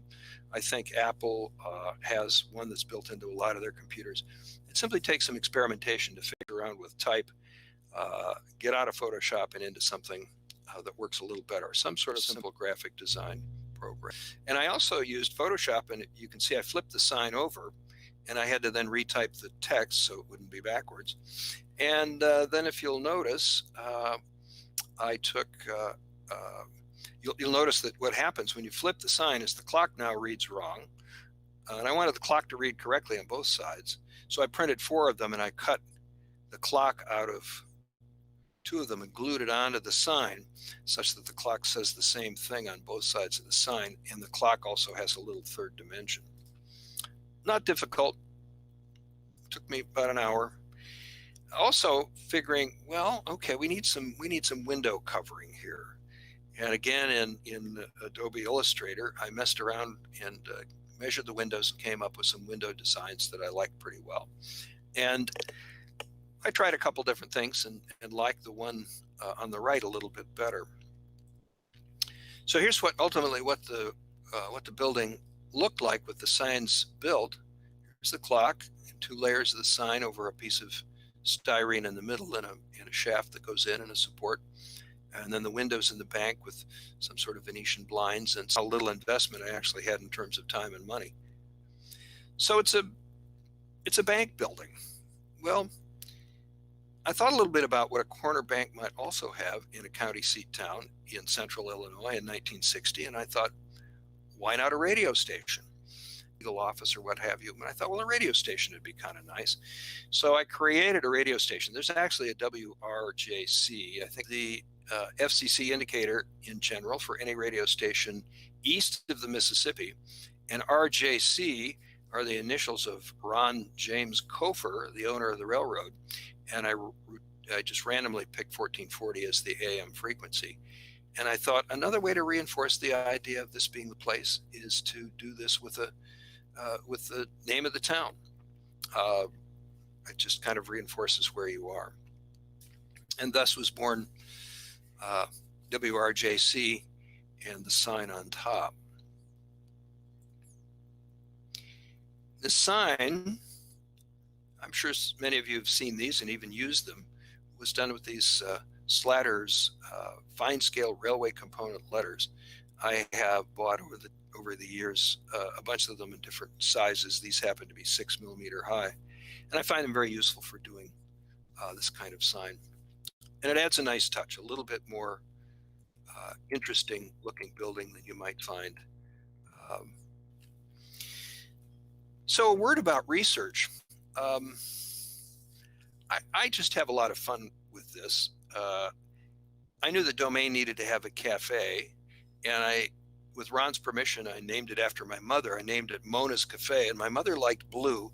And so I thought, well, this cafe really ought to have some blue curtains in it. And if you Google blue curtains that seem like they'll work well, and then simply print them onto paper, cut them out, and put them in the window of your cafe. And a word about printing, I'm using just an ordinary inkjet printer. I happen to have an old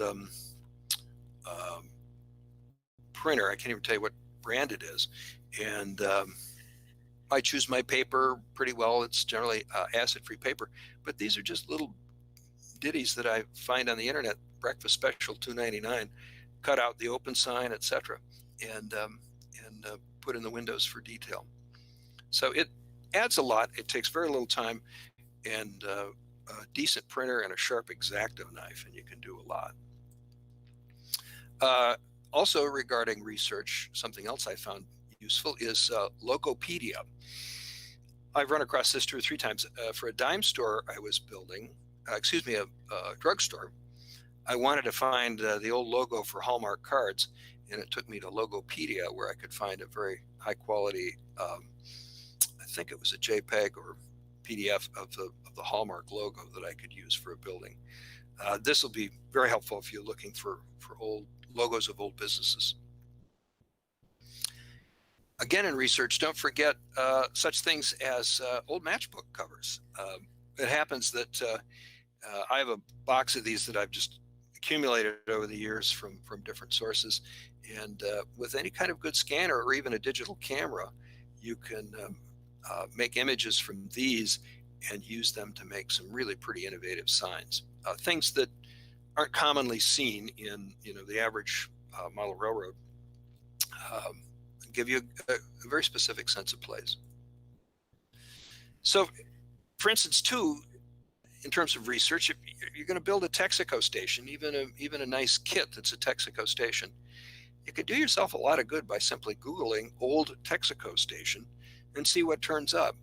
In this case, under the image file, I think this was with DuckDuckGo, if I remember, there were hundreds of photographs of Texaco stations of all different kinds of eras, which gave me all kinds of ideas for details, and added a great deal of enjoyment to me, to my model railroading hobby, but then also helped me find some signage that worked out very well for a little roadside Texaco station that I did out in the country on Ron's layout as well, including some of these signs. Some of these came with the kit, but many I just found on the internet. So a little research is not only enjoyable, but it leads to a kind of realism of time and place that you really can't get any place else. This Texaco filling station sign, for instance, is of a certain era. Later, they simplified them. But about 1960 on this particular railroad, that's what you'd probably see, especially in the countryside. Now, over the time, I have collected hundreds and hundreds of these things, everything from, feed to soda fountain signs to Odd Fellows. I've got build a building that had an Odd Fellows meeting hall in the upper floor. And I just find this stuff. I get bored in an evening and I really got a half an hour before I want to go to bed. I'll just go looking for something and turn it up and borrow an image from the internet. I don't make any money off of these. They're for private use only, so I really don't see any copyright issues at all. So here's another case. This was kind of fun. Same railroad. This happens to be Ron Kofer's Lake Erie and Southern Railroad. It's a small Indiana tire store, circa 1960, away to and from work. And I would see this nice banner. It's actually a three-dimensional banner on the side of the Goodyear Service Center. And one really cold January day, I took my telephoto lens and took a few photographs. You can see there's snow up here, and I cropped it, squared it up, because that adds just a little something to it. At the same time I made that photograph on the side of that tire dealer, sign again twice a day, and I thought, now what could I do with that? So I took a good photograph of it, and again squared it up and looked at it and thought, okay, what letters do I have here that I can work with? In 1960, the idea of extended warranty contracts was not there. Nobody understood anything about extended warranty contracts. So what could I replace that with? We service most something or other, and then free alignment check. One of the things I liked was the letters are kind of crooked and they're kind of crammed together. So I thought, well, if I get rid of this extended warranty contracts, what could I put in there instead? So I kind of kept track of the letters I had, and ultimately I used layers in Photoshop and just simply copied letters. Well, first thing I did is I erased all the middle stuff using the clone stamp, and you didn't have to be too careful with it. I wanted to get these lines accurately lined up, but the sign's going to be pretty small. So I erased all those using the clone stamp. And then let's see, what letters do I have? What could I say and what would be appropriate for the time? Well, how about we service most foreign cars? 1960, people were getting Volkswagens, and could they work on them? Maybe, maybe not. You can see also I brightened it up a little bit and sharpened it just a little. So how long did this take me? Well, I don't know, maybe an hour for this little sign. But frankly, I think it was worth it. Here's the building. It's right on the side here. This is, I'm not sure if this is a Walters grocery store or something, but I cut a garage door into it and found one of these old service signs, made some signs for it, made this sign, and then kind of plywooded in the front entryway. And since this photo was taken, I put in some tire sales signs, and it makes a pretty convincing structure that's different than you're going to see on most railroads. So that was a fun project. People have commented on that. Even a couple people have recognized this movable letter sign. So then most recently, same town, Domain, Illinois, as I mentioned earlier, in the middle of the country for many, many years. So I thought, well, okay, let me just do a little research. And so I started with Woolworths. And despite my image search, I could never find a very good photograph that showed the FW Woolworths sign. I think somebody makes one commercially, but part of the challenge here is to see what I can do on my own. Most of them I could find were either there was something blocking them or they weren't very high resolution, as this one wasn't. So I thought, well, okay, maybe not somebody who traveled Iowa's 99 counties and had uploaded a very nice high resolution image of the Ben Franklin store chest. Not only did it have the Ben Franklin sign, it had a lot of other details that I could use very nice. I'm going to have something in the interior rather than just a dark hole. So I copied a bunch of stuff and I started messing around in Photoshop. Here's the basic sign. And I borrowed a number of things from what might be in a dime store window. It doesn't have to be highly detailed. It just has to kind of look about right. So then this, I wound up building in here. Now there's a little reflection on the glass, so it's kind of doesn't look as good as it actually is. So this is I cut the front out of the structure, and I don't know if it's design preservation structure or just whose structure it is. And based on a Lance Mindheim article in Model Railroader, used interior and these signs. We can even rent a Hoover carpet cleaner at this Ben Franklin. I especially like the giant panda in the window. I think that's a nice touch. So this is what the entire storefront looks like. We'll talk about curtains in a couple minutes, but that's kind of a nice detail. It's 3 stories. It looks like it probably built in the 1870s, kind of simple cornice work. The floors, each floor is a little short, so this would be about right for Central Illinois in the 1870s, one of those early buildings that never burned. And it sits on the end of this main street, so you can see this end quite prominently. And I thought, well, let's give this building a story. It's now the newspaper office downstairs and some other offices up here, a dental office and a lawyer's office. A commercial decal provided the old Lincoln Hotel sign, the old ghost sign. This is the land of Lincoln, after all. It's Illinois. Why not have this be the former Lincoln Hotel? It provides a nice little story to this place. It adds interest. It adds realism to the time and the place. Upstairs, I honored a friend of mine, a Model Railroader friend, who's a retired dentist, Ray Bauschlicker, and the Leonard Law Office on the 2nd floor. This is simple. This was easy. They're Venetian blinds here.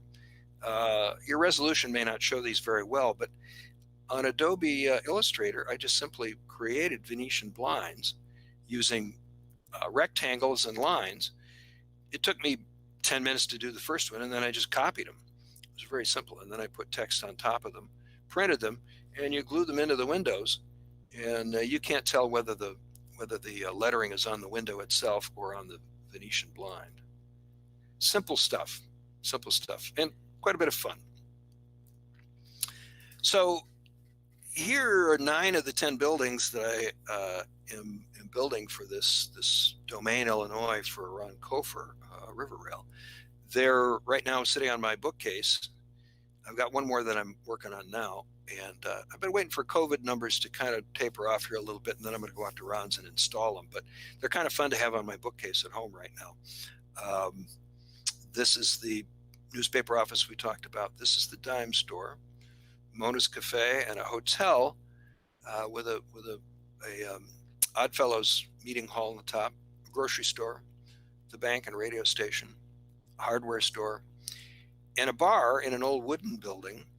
The bar is called the River King Tap, named after one of the passenger trains on Ron's Railroad, and Dan Munson Feed, Seed, and Fertilizer, named after Dan Munson, who's a friend and also presenting at this conference.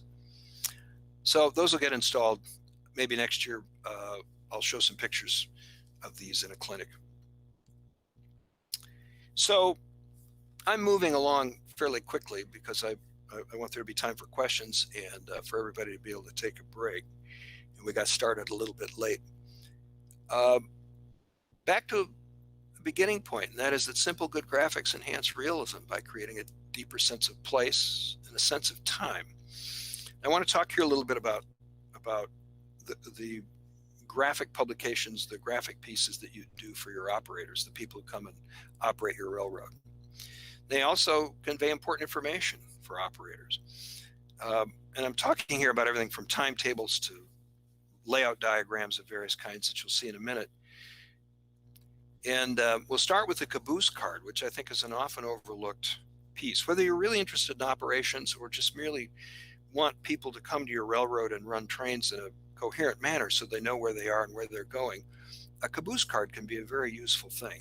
And I call it a caboose card because it's a card that, for some model railroads, it goes into the packet of waybills or a timetable or something, such that it's near the back end of the packet of cards, such that you can just flip that packet over and you have a little diagram of the railroad. And these things are kind of, well, almost thumbnail sized. You know, they might be quarter sheet or smaller. They fit into your hand very nicely. And depending on the railroad and the way the railroad is set up, I make them to fit. They should be simple, but if you're like me, you've had that experience where you've gone to somebody's wonderful model railroad and they say, okay, you're in Gunn right now and you need to go to Cloquet. And you think, okay, which way is that? Where am I now? And if you've got this little caboose card in the back of your packet, you know what direction is what. Here's west, here's east. Cloquet is going to be east. All right, now I kind of basically know what's going on. I'm going to go through Floodwood before I get there. This is on Ed Klein's Great Northern Mesabi Division Railroad, part of River Rail, a really terrific railroad. So these are very handy. These are just a little thumbnail to give you the most basic information about how the railroad is arranged. Here's another one I did for a Michigan Central Railroad that's set in World War II. And again, the same idea. What direction is what? Here's where the helix is. Where are the junctions? Notice in this card, I used an older typeface. It's a serif typeface. It's an older fashioned typeface because this railroad is set in 1944, whereas the Great Northern is set about 1970, when we would have mostly been using sans serif bold faces to indicate it's a style consideration. It adds a sense of time. This typeface would not look right in a railroad set in 1880, for instance. These are more modern typefaces. So it's worth paying attention to those. Again, Michigan Central Railroad.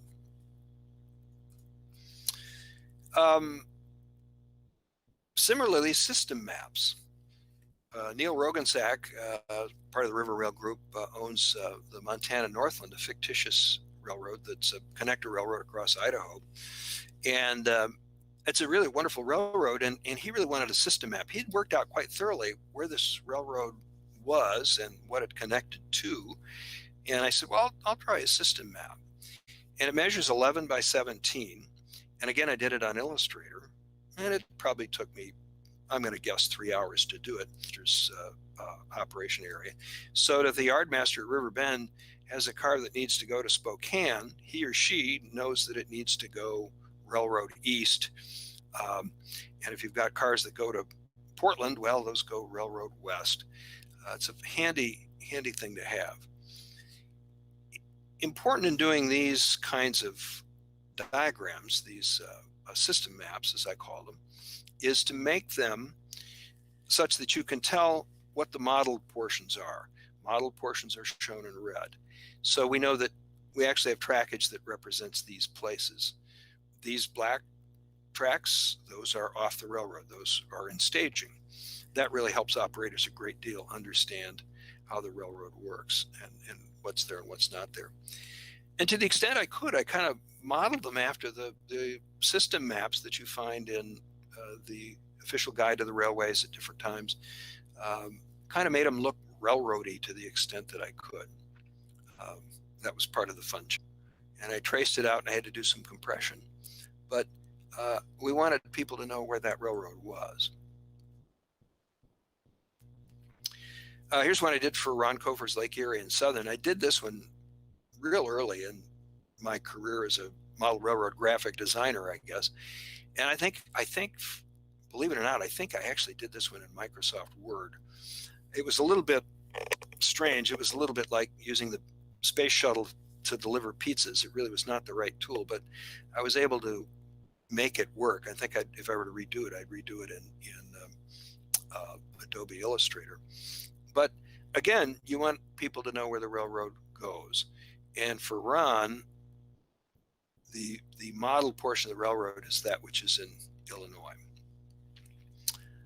And here's a little bit of a close-up of it. The resolution's not terrific, but again, this helps a great deal for people who are first-timers to the railroad. But it's not enough. it's really not enough. You kind of have to know where you are. And this is what I call an operator handout for the Lake Erie and Southern. And it's a half sheet of paper folded the long way, and it sticks into a timetable. Well, I'm not going to talk about timetables in this session, but we could sometime.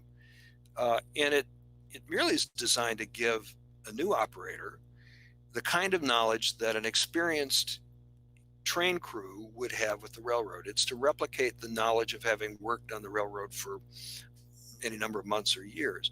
So that person, that engineer, would know that Nathanburg is here and that Mayfield is to the east. That person would know that the Alton local runs between Alton and Chartel, and would know that there's trackage rights to the New York Central on this line. The idea is to keep this simple. Here's something I could hand an operator who hasn't run on the railroad, and he or she would know the basics of where the line goes. Notice too, I've indicated what's the lower deck and what's the upper deck. Now I know these are sort of reversed. You might think that the lower deck should be down here, but I made it map correct. Peoria is north of St. Louis, and if you remember this previous image, here's Peoria, here's St. Louis, and here's this fictitious South Anderson. And I wanted it to replicate that such that it made sense in a map sense, never mind which deck was which. So this I find very helpful. Ron hands these out to any new operator or anybody who comes just to explore the railroad so they know where they are. Now this is part of it. This gives you enough information to understand the width and breadth of the railroad. But if you were sent out on the Nathanburg local from Nathanburg to Pekin and Farmington, you really wouldn't have any idea how to operate or how to switch those industries. So then you need another kind of thing. I'm going to skip over that real quick. You'd need what I call a fascia diagram. You'd need a diagram, in this case, of Pine Cabin, which is on Neil's railroad, the Montana Northland. You're at Pine Cabin, according to this line diagram at the bottom, and then this is what you'll see at Pine Cabin. These are the tracks. Here's where you switch your cars. Here's where things get arranged. Here's the industry name, Protochem, Pine Cabin paper, complex switching tasks.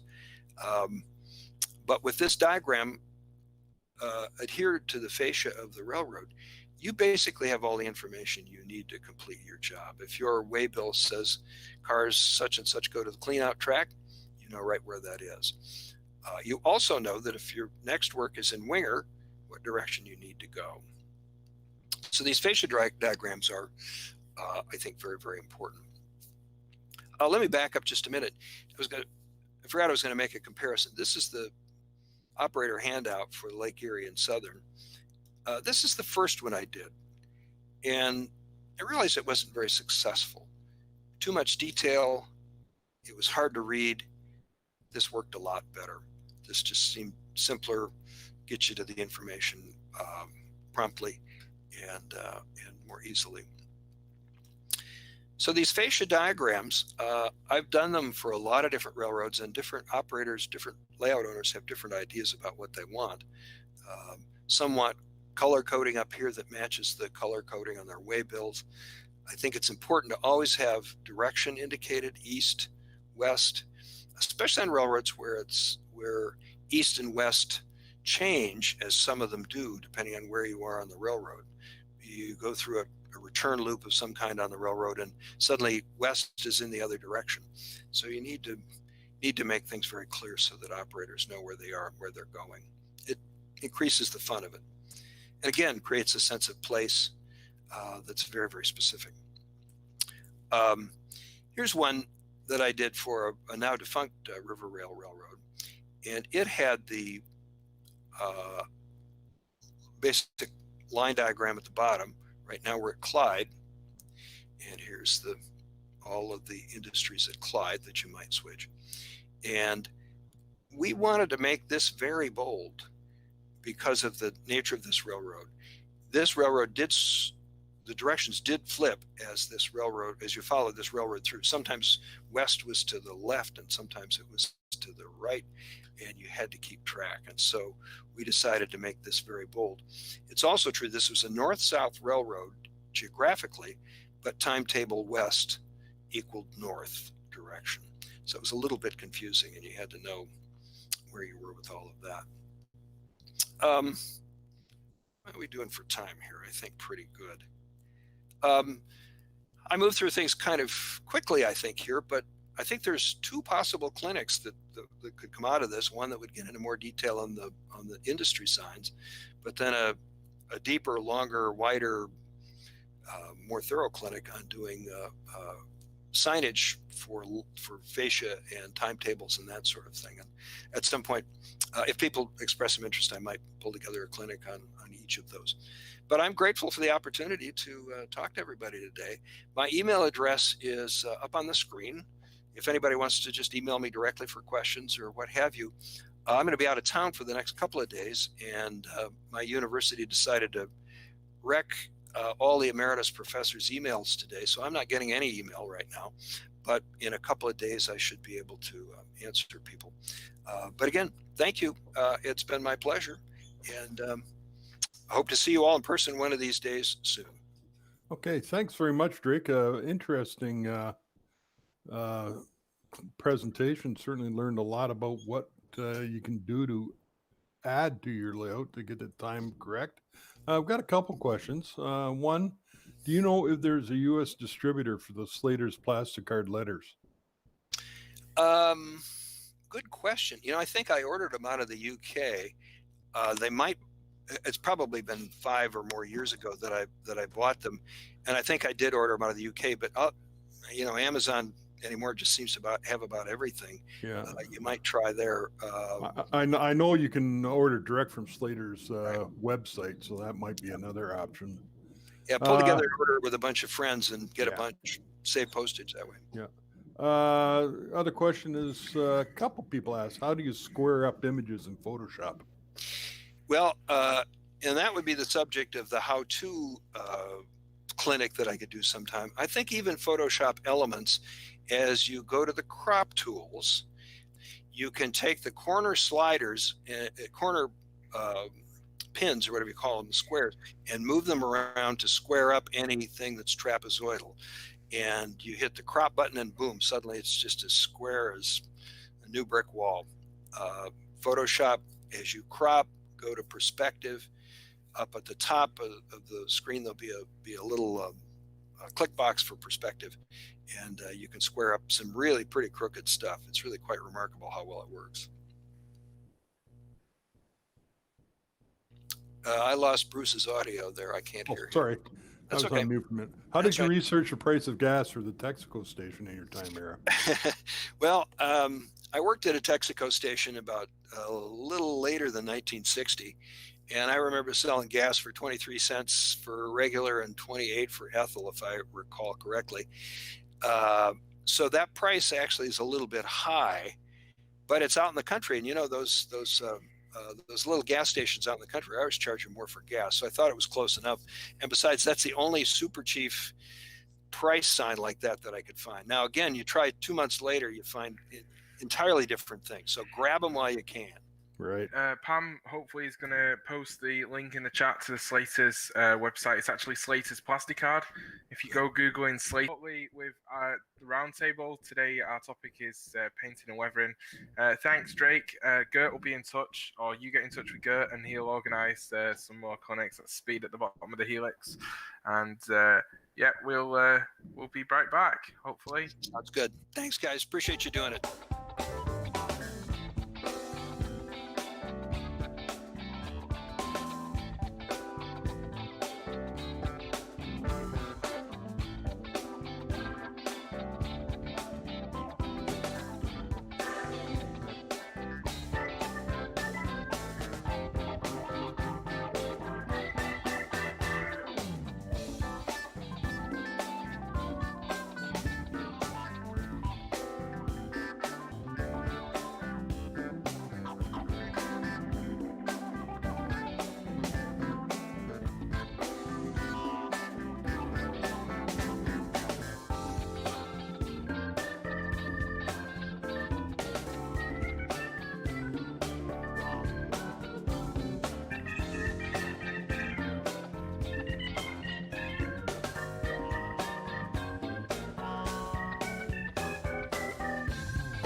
All right, everyone. We're back with our roundtable. Franzetti, the guests join us during the roundtable that may or may not be late and may or may not have got the message from memo from me to say turn up. But that's fine. If people join us, they join us. So how we're going to do this is the same as we've done on all the previous roundtables. I'll put, I think, of another one on the fly, and then we'll go over to Facebook. See, 7 people have put photographs of their work on our Facebook.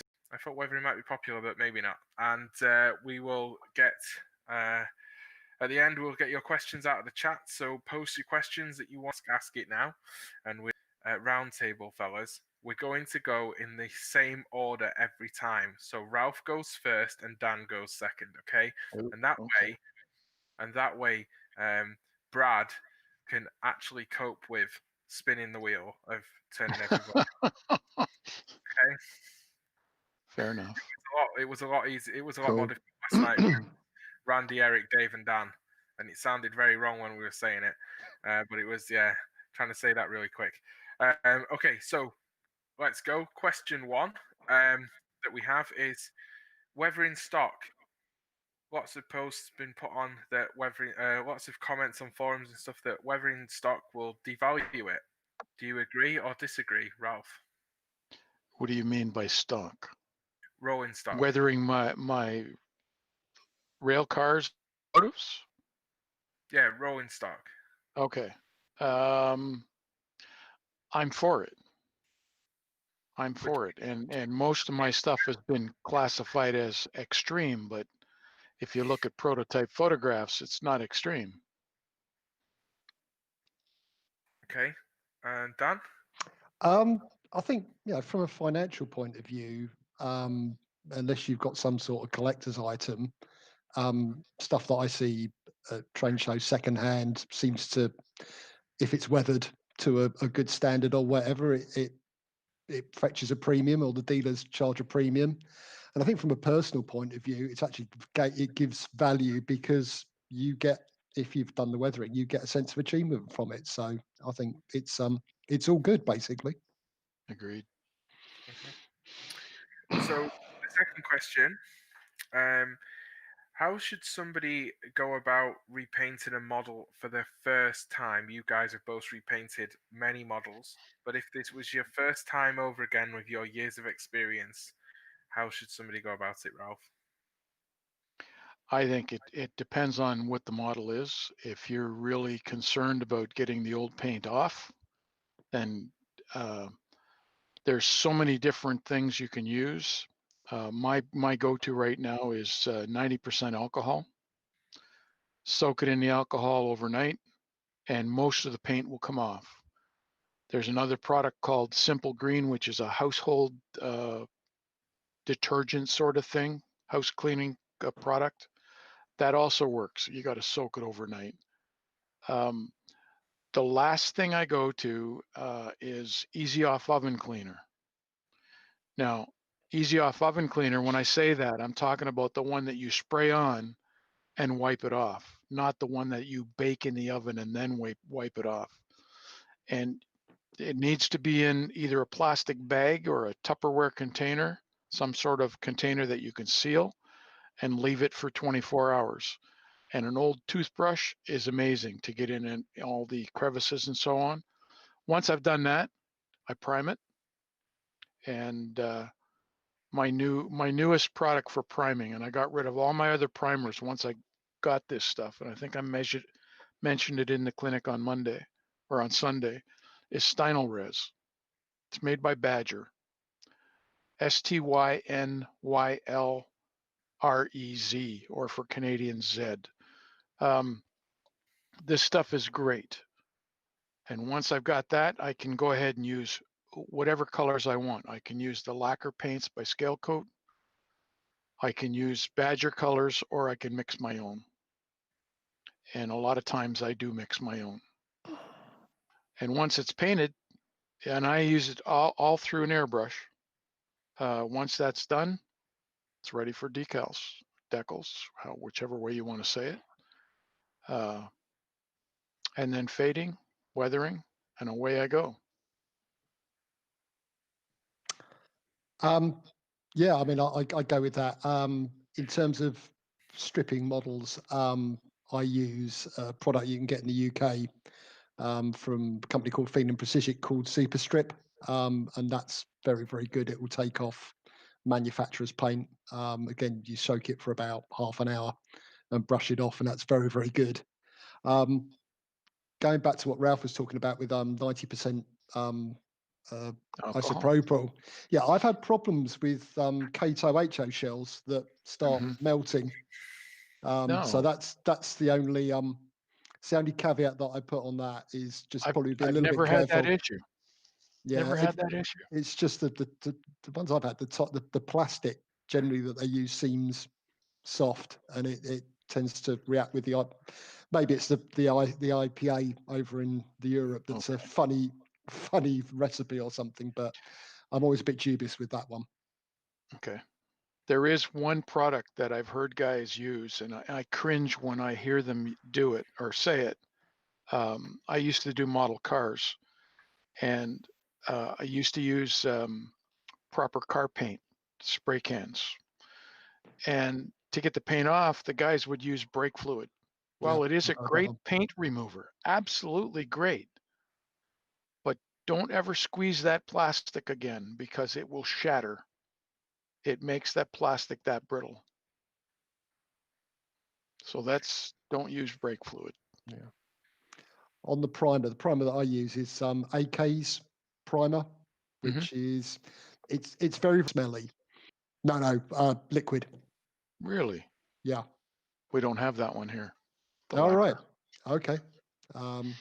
Yeah, it's AK Interactive's micro filler, but that's really, really good. But That's it's like, yeah, it's actually, MIG ammo. It's a surface primer. It's not lacquer. It's acrylic. yeah, they do an acrylic, but they also do a black. Unfortunately, because I'm not in the cabin, I can't get it off the shelf. But it's Blame yeah, that they one do. on your wife. I blame my dodgy internet, but they do a white, a grey, and a black. But that's very good. Or the other one is Guns, Mr. Micro Surfacer, but that's a lot thicker, so you have to thin it with their self-leveling thinners. But that's very, very good as well. But it's smelly, so that's the only disadvantage. Okay. Love the smell of lacquer in the morning. Smell of victory. Ralph, we need you to record that as a soundbite that we can use. I just expected like a horse's head to appear in someone's bed after you said something like that. Right. Okay, so the next question then is weathering. There's so many different types of weathering, so many different techniques. We've covered quite a broad spectrum, including Ralph's favorite weathering, pan pastels, of course. There's always another one. Nobody's done that one yet. They've shown it, the box, but nobody's done it. Yeah, we've shown it, but we've not done it yet. Okay.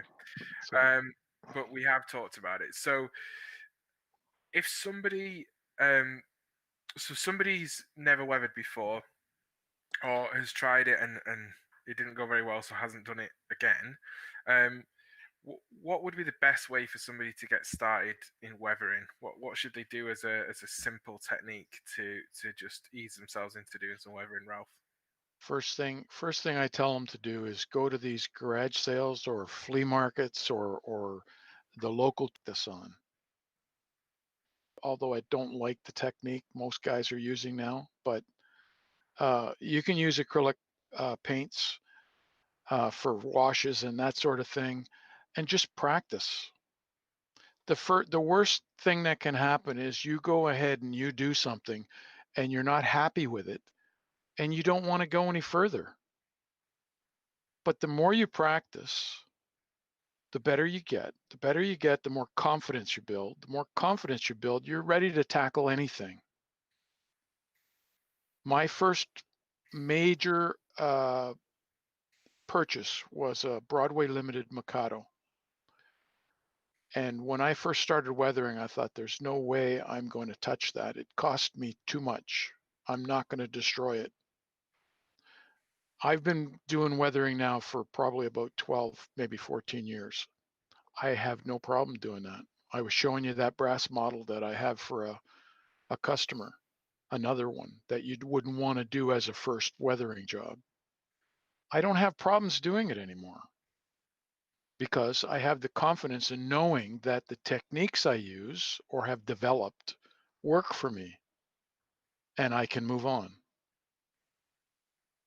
So don't give up on the first one. Okay, Dan.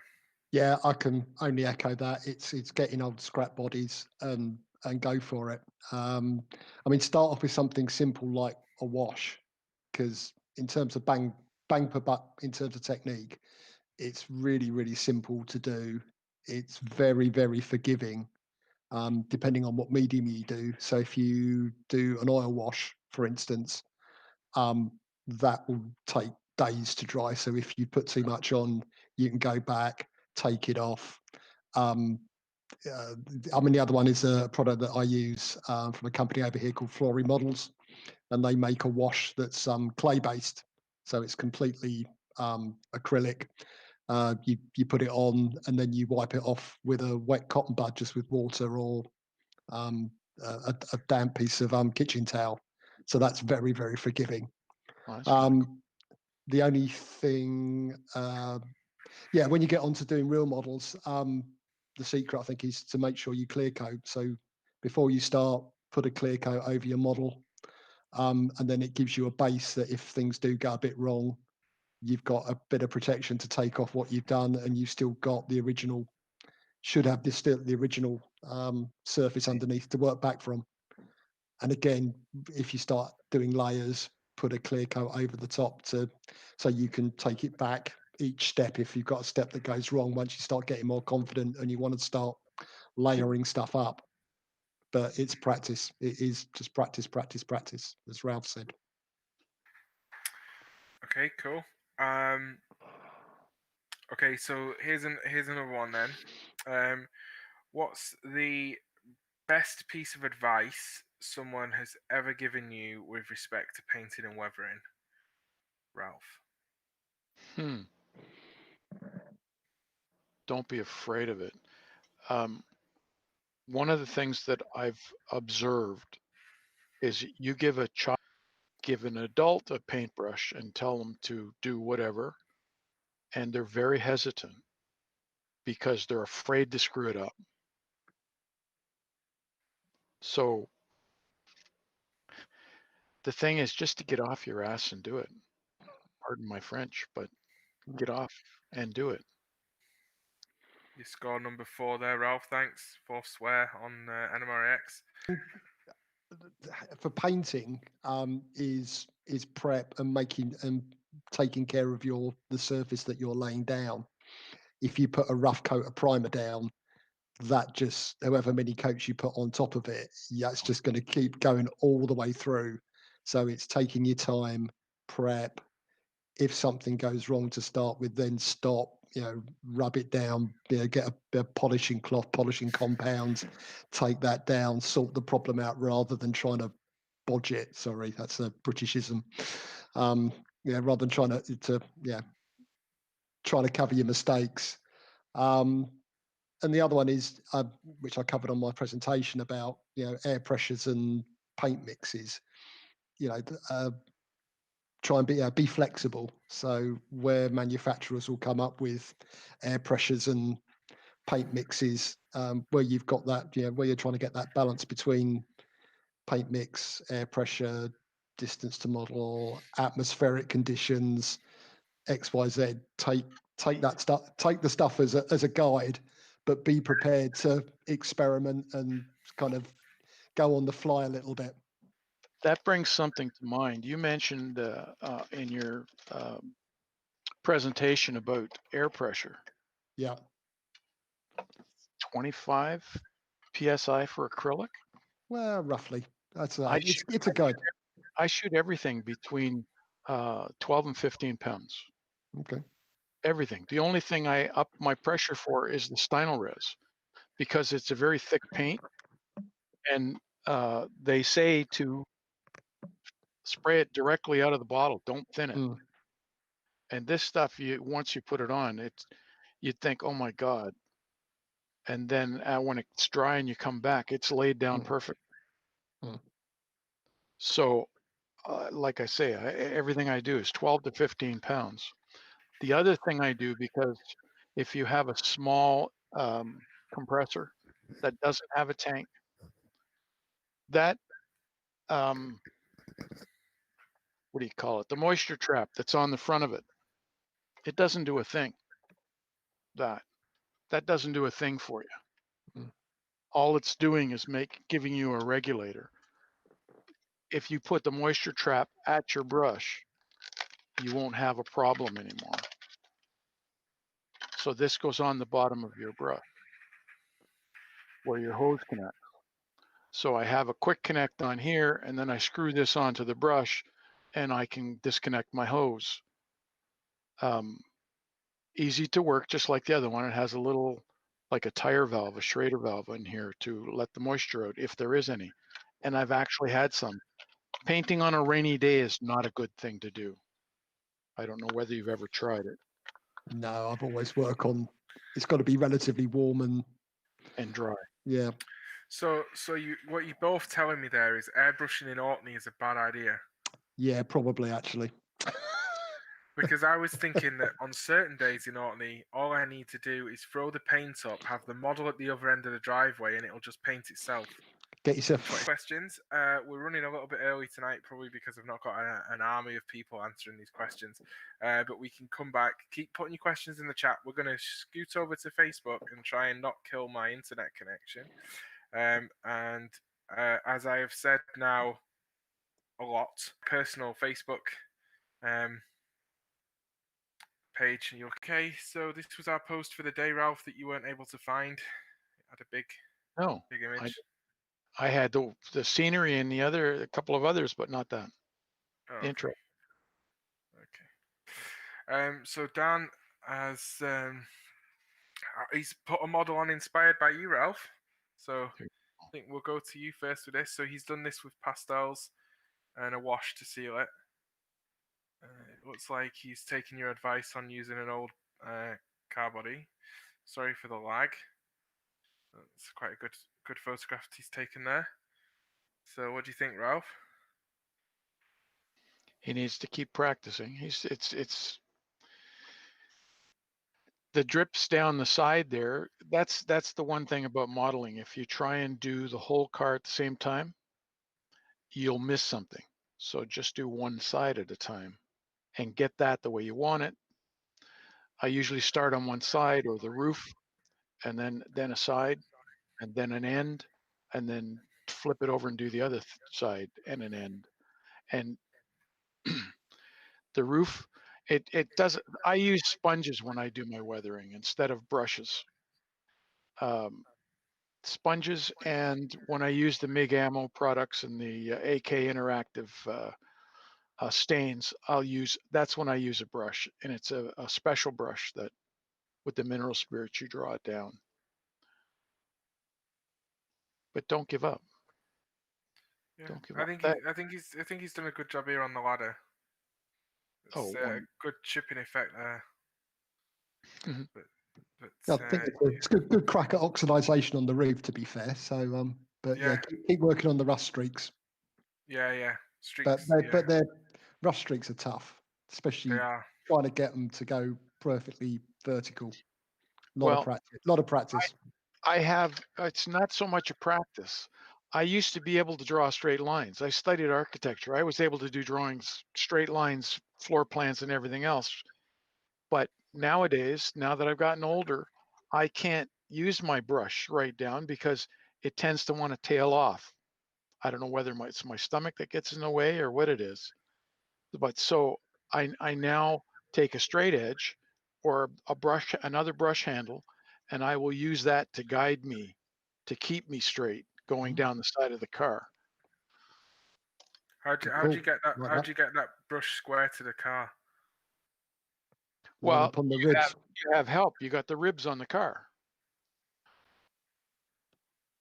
So if you follow a rib, and just keep going like that. And I usually do it now so that I turn the car end for end, and I go across from top to bottom across. Okay, so next poster was Robert, and I think he has heard Dan say oil washes. So he's built this up in layers. He's doing his intermodal car decks. Do you think, guys? Yep, it's pretty good. Good start. Now, the other thing you have to concentrate on when you do this kind of stuff, there's actually truck traffic that happens on top of these cars. So at some point, you're going to get lines of not necessarily tire marks, but you're going to have dirt form where the tires go across it more than in the middle or on these sides.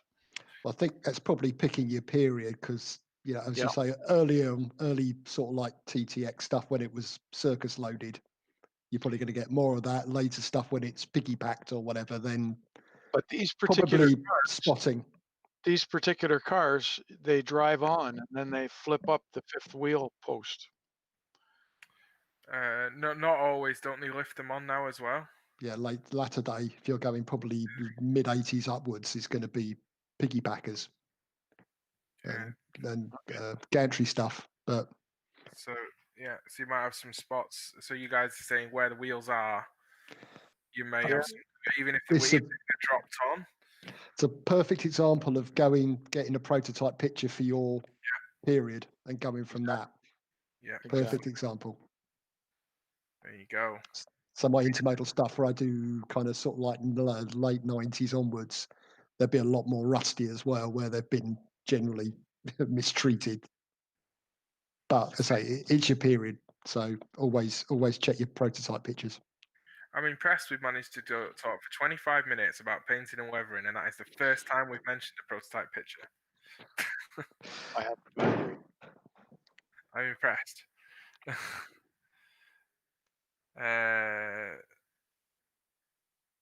Okay.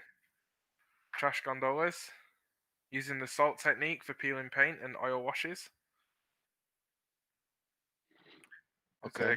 There was a good article in the British Region magazine, not this time, but last time, and it's not now, but they were available. They're a digital magazine, so it's available to get a digital subscription.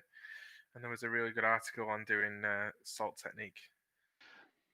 And I'm assuming, and maybe it's wrong to assume, that this is HO and not S scale or bigger. Salt technique, and as I said in my presentation on Sunday, I showed the salt technique, and HO is probably the last scale where you'd be able to get some sort of effect that might look good from salt, because you can't get the granules small enough. And when you use the salt technique, you have to pay attention to where you put them, or where like that there looks like he had the car on its side and he just sprinkled it on and got it in a few spots instead of being particular about where you put it. It usually happens at the bottom of panels or close to the edges or where it's been scraped or bumped. But overall, the job looks like he's got the idea. Yeah, I think that's a good job. I think you've done a good job there, Robert. Yeah, I mean, personally, I'm not, personal preference, I'm not a huge fan of salt weathering. If I was doing something like that, I'd be either using packing sponge. Exactly. Doing That's it just that. Say. Or chipping fluid. So you put the chipping fluid, you can actually, if you look at the AK and ammo products, they say about spraying it, but you can actually paint it on and then spray your base cover, your top color over the top, and then go at it that way. So you've got a lot more control. I've had better results with hairspray. The chipping fluid, I cannot get it to work properly. It works, but it's not the way I want it. The hairspray works best for me. What paint do you use over the top, Ralph? Tamiya. Tamiya, okay. Just XF range. Yep. Right, okay. Yep. Yeah, it should work. I mean, it should. Yeah, you should get a reasonable result because if you put a hard lacquer over the top of it, or even it's, I mean, the lacquer won't work, but depending on the type of acrylic, some are softer than others. So Vallejo is very, very soft. So that tends to work very, very well if you want a heavily chipped effect, whereas Tamiya is a little bit harder. So it's less, you get less knackered effect basically. Well, let me see. Where's my cursor gone? Oh, hang on. We'll share in a second. Let me let's Okay. make life a little easier for Brad. Okay. You can dig that picture up that you want to show, and we'll talk about it before the end if we need to. Let's just consider the poor person that's having to. Eduardo came and spoke to everybody earlier. Eduardo shared some of his work here. No doubt this has been on his YouTube channel. Prototype photograph at the top. Model at the bottom. I think he's done a good job. Good. That's amazing. Really, really good. If I was going to be really, really picky, it's just kind of working it down into the kind of nooks and crannies. Yeah. Say down in the bottom right. But I'm Where the being I'm being very, very picky though. So otherwise, So good job. it is a good job, and I can point out something here from a prototype. If you look at the prototype, where the S in service is, actually it's the R. From the R to the left is cleaner than from the R to the right, and there's a reason for that. There's an actual trough above the door rail that stops the water from coming down, and it comes down at the end of the trough, which is right where the R is. And it's the same on the other side. It goes just slightly past the door, so there's going to be clean spots. And it looks like he's got it a little bit cleaner in that where it says unit. I think that's what it says. But that's something a lot of guys miss. If you look at the prototype photograph, you'll see it every time. And the other thing I found for helping doing this stuff, everybody now carries a cell phone, a camera. Take a picture of your work as you go along and look at it. The camera doesn't lie. It'll show you what you missed because you're not seeing it with your eye completely. Yeah. I think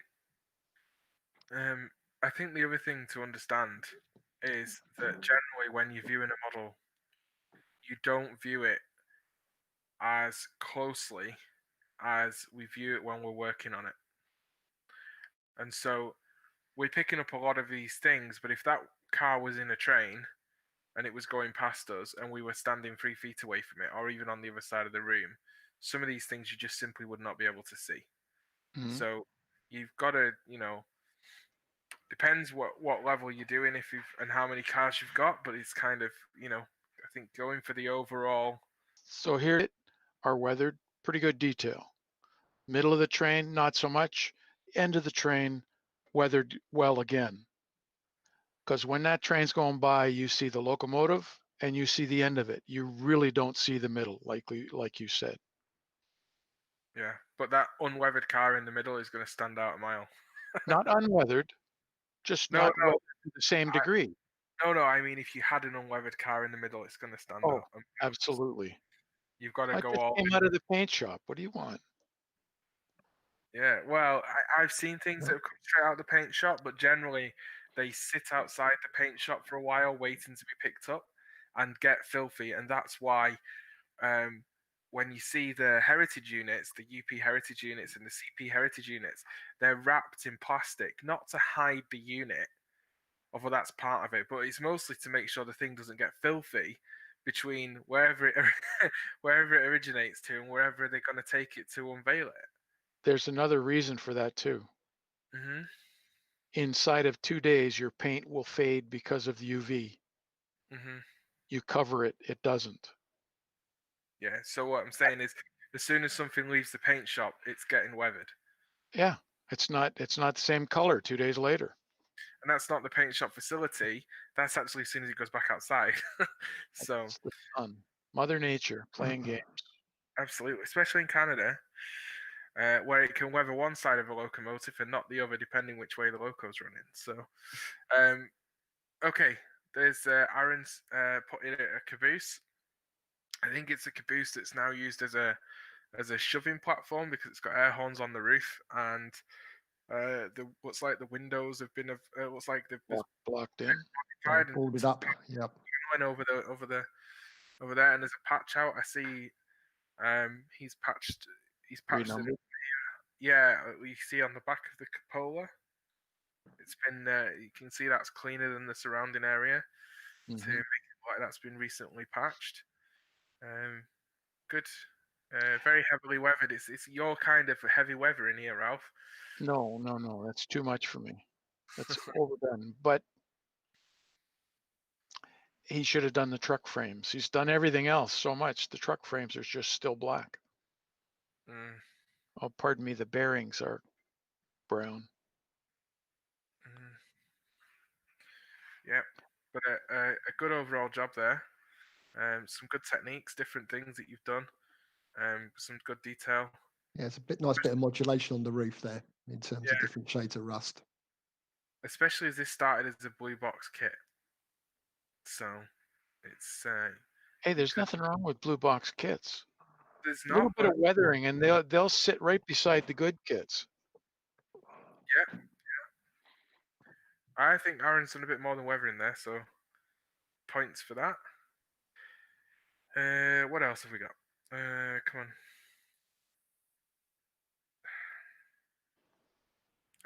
We have a view of a yard. This will be interesting because I see stuff that's not weathered in the background.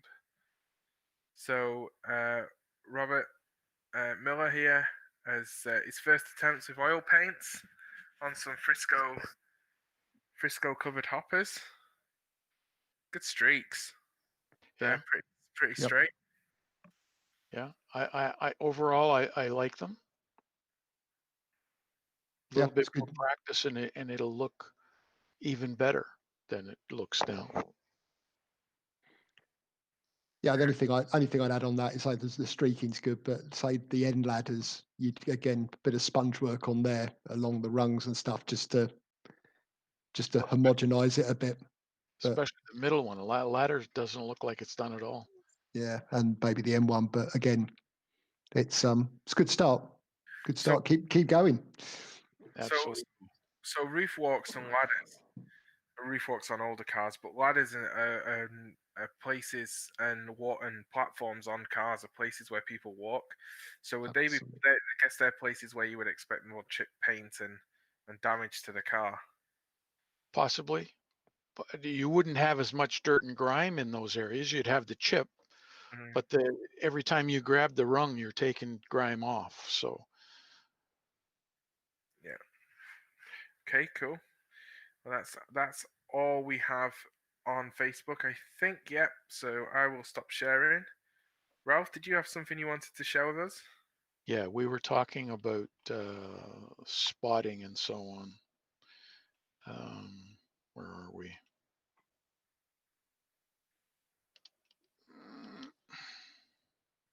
Share.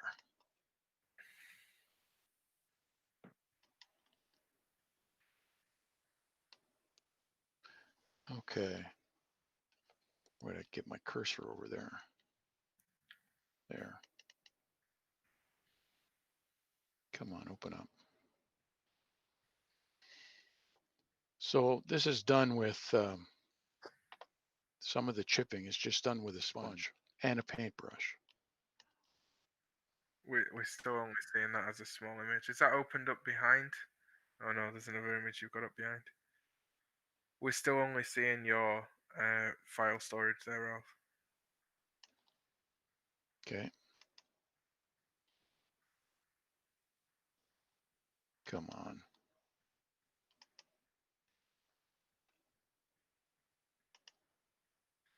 This is like radio with silence. Yeah. Whee! Come on. I'll see it now. There you go. See it. Santa Fe. So this is done with a sponge and a paintbrush to get the rust chips and so on. I find that if you use chipping paints, or it's not like you're building it up from the original, like you're not adding the paint color, the sand, make it look like it's coming from underneath. So there's the chipping on the corners, on the edges. This here is done with a what do they call it? A closed cell foam. It's packing foam. It doesn't absorb water, but you can get paint on the surface of it, and you get those little granules of bubbles that make the marks.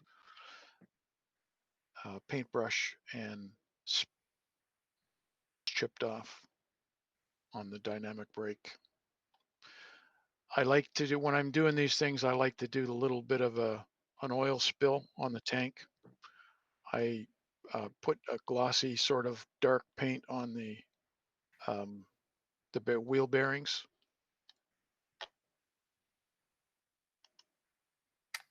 So where you putting the glossy paint on the wheel bearings, is that to create oil and grease? So it looks like oil and grease, yeah.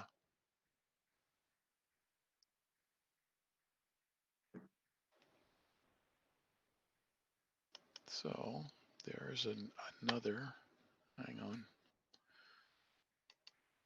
I think quite a few people have seen the one I did for Joe Fugate.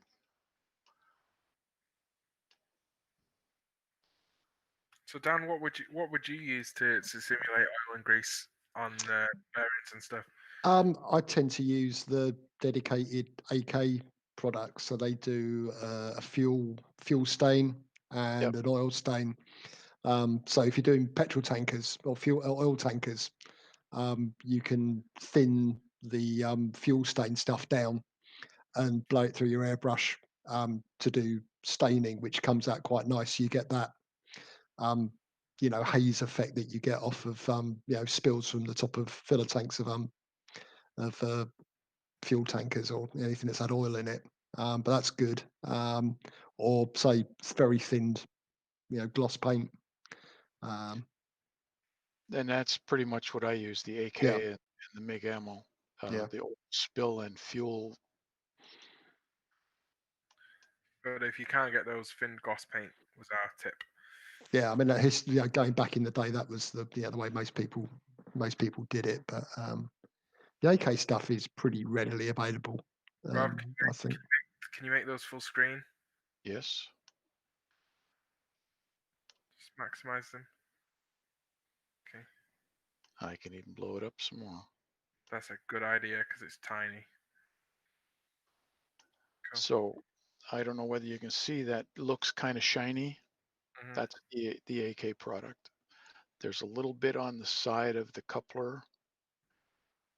The oil streaks have been put on and then sort of washed down so that they're not so bad. And this, I did this as an anniversary gift for Joe Fugate for his 25th anniversary for the Siskiyou line. And the wash that I put on, it's Tamiya paint mixed with alcohol. Okay. And it's roughly 10% white paint and 90% alcohol. Wow. And it's so thin to get that layer or that color of gray or fade. There's probably about 10 coats. Yeah, so if you, sorry, Ralph, go on. No, go ahead. No, I was going to say, if you read any of the AK literature, they talk about that as being a filter. So because it's so thin, but yeah, so effectively it's just a very, very thin wash. Okay, well, Ralph, stop sharing. We're going to go to questions in the chat before we run out of time. Okay. Brad is going to be joining us. Hey, Brad, have we got quite a guest? There must be questions in the chat from that. Yeah, correct. We've got quite a few questions there. One of the first ones that came up, what are some of the tips that you guys can recommend for beginners to remove unwanted weathering when starting out? remove unwanted weathering? I'm not sure. I guess that depends. I guess it's going to start off with depending on what did you use. Yeah, absolutely. So it comes down to you have to be careful what you use, because if you use alcohol, you can clean a lot of it off with alcohol. I say a lot of it. And when you get to the oil-based stuff, you have to use mineral spirits of some sort. If you use too much alcohol, you're also going to take the paint color of the car. And like, I don't know how far you want to go with that. Yeah, I mean, I'd try with mineral spirits to start with, and then airbrush cleaner or airbrush thinner, but nothing stronger than that, because as Ralph said, you'll just wind up stripping the thing. Yeah. And you'll be back to bare plastic. So If you're going to be re-weathering it, then get off the best part you can, or the best you can, and add to it. And I guess the key thing is if you've put a sealer on it, too late. So, okay, talking about sealers, there's a, yes and there's no. a trick to sealers too. And I learned this by mistake, and now I use it as a technique. If you use dull coat on your, so let's say it's a locomotive, and you have an area that you want to see a white streak, like calcium on a steam engine, calcium coming down from a valve. All you need is alcohol on a brush on the dull coat. Drag it down, and the dull coat turns white. Don't seal it again with dull coat, or it'll go back to its original color. Okay. It's just something I found by accident. A similar one to that is if you're after a very kind of sort of like chalky effect, if you really layer on matte varnish, that will go chalky, but it's a little bit random. So I wouldn't recommend it unless you want something absolutely bleached out to the nth degree. It's basically the stuff that it's what makes matte varnish. It's the pigment inside it. Yep. Okay. All right. We're going to another question. Okay, while we're on open-ended questions, but we'll try to target this. There's a question in there saying, what brand of airbrush do you recommend? But what we'll say is, what brand of airbrush do you both use? Wait. No. The brand of airbrush that we recommend is that if you're an NMRA member, you go to the NMRA website and you go to you log in, you go to the members area, you go to our partnership program, and you go and look at US Airbrush and get yourself a massive discount for being an NMRA member. Okay, that's not the airbrush. That's the airbrush company. That's actually a distributor. Yes, that's our recommendation. So they sell Badger, and they sell Iwata, and they sell Grec. I think they sell Harder and Steenback as well. All good brushes, but you don't have to pay through the nose for an airbrush. If you wait for, like, Badger just had a big sale where every airbrush they sell was $56 because it was 56 years of the company. I picked up 2 airbrushes. So I have two Badger Renegades. I have an Iwata. What's the other one? A Pash. And I also have a Badger 350, which I've had for 40 years, and it's my one that I use to put down lots of paint because it has the suction for the jars. All the rest are cup feed, gravity feed. So that 350 is the only single action. You push the button, you get air and paint. Okay. We got to move on. Okay. Go. If you want to know more about airbrushes, sorry, Dan. If you want to know more about airbrushes, Dan did a great clinic on airbrushes this afternoon, and it'll be up on YouTube soon for you to see and watch again. Now you can rewind the stream, and you'll see it was at the beginning of this part of our stream today. Brad, we'll take one more question, then we're done. Okay, well, okay, I've got a few here, so let me go through. We'll go with one that's more direct. Neil asked, if you have two collars, a light and a dark, which way is the best way to spray them on first? So light collar first, dark collar first.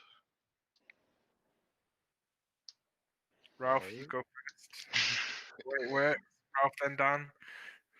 Oh, I thought light then dark, but there you go. I think so. Yeah, I think so. But you have to be careful with your masking. If you're having one separated by the other, or you like the dark and the light, but you have to start with one of them. Usually you start with the lighter one because the lighter one takes more to cover the dark one. Yep. And Dan's top tip from his clinic earlier today was make sure you spray from the mask towards the model. You spray across the mask, not direct, not to it. Not towards the mask, away from the mask. Yeah. Okay, I've got one other good question here that I'm going to ask that I see. Ralph, earlier on you mentioned 90% IP. Do you also recommend 70? Is that okay to use? It is. It just means there's 30% more water in it. If you can't get the 90, then go ahead. I prefer the 90 because when I'm doing my weathering, I want to move quickly. And I know with the 90, it's going to dry quicker. That's all. And then I have to add this, Dull Coat. It comes in a 1 3/4 fluid ounce bottle. And I shoot this through my airbrush. I don't buy the rattle can, although I do have a rattle can just in case I run out.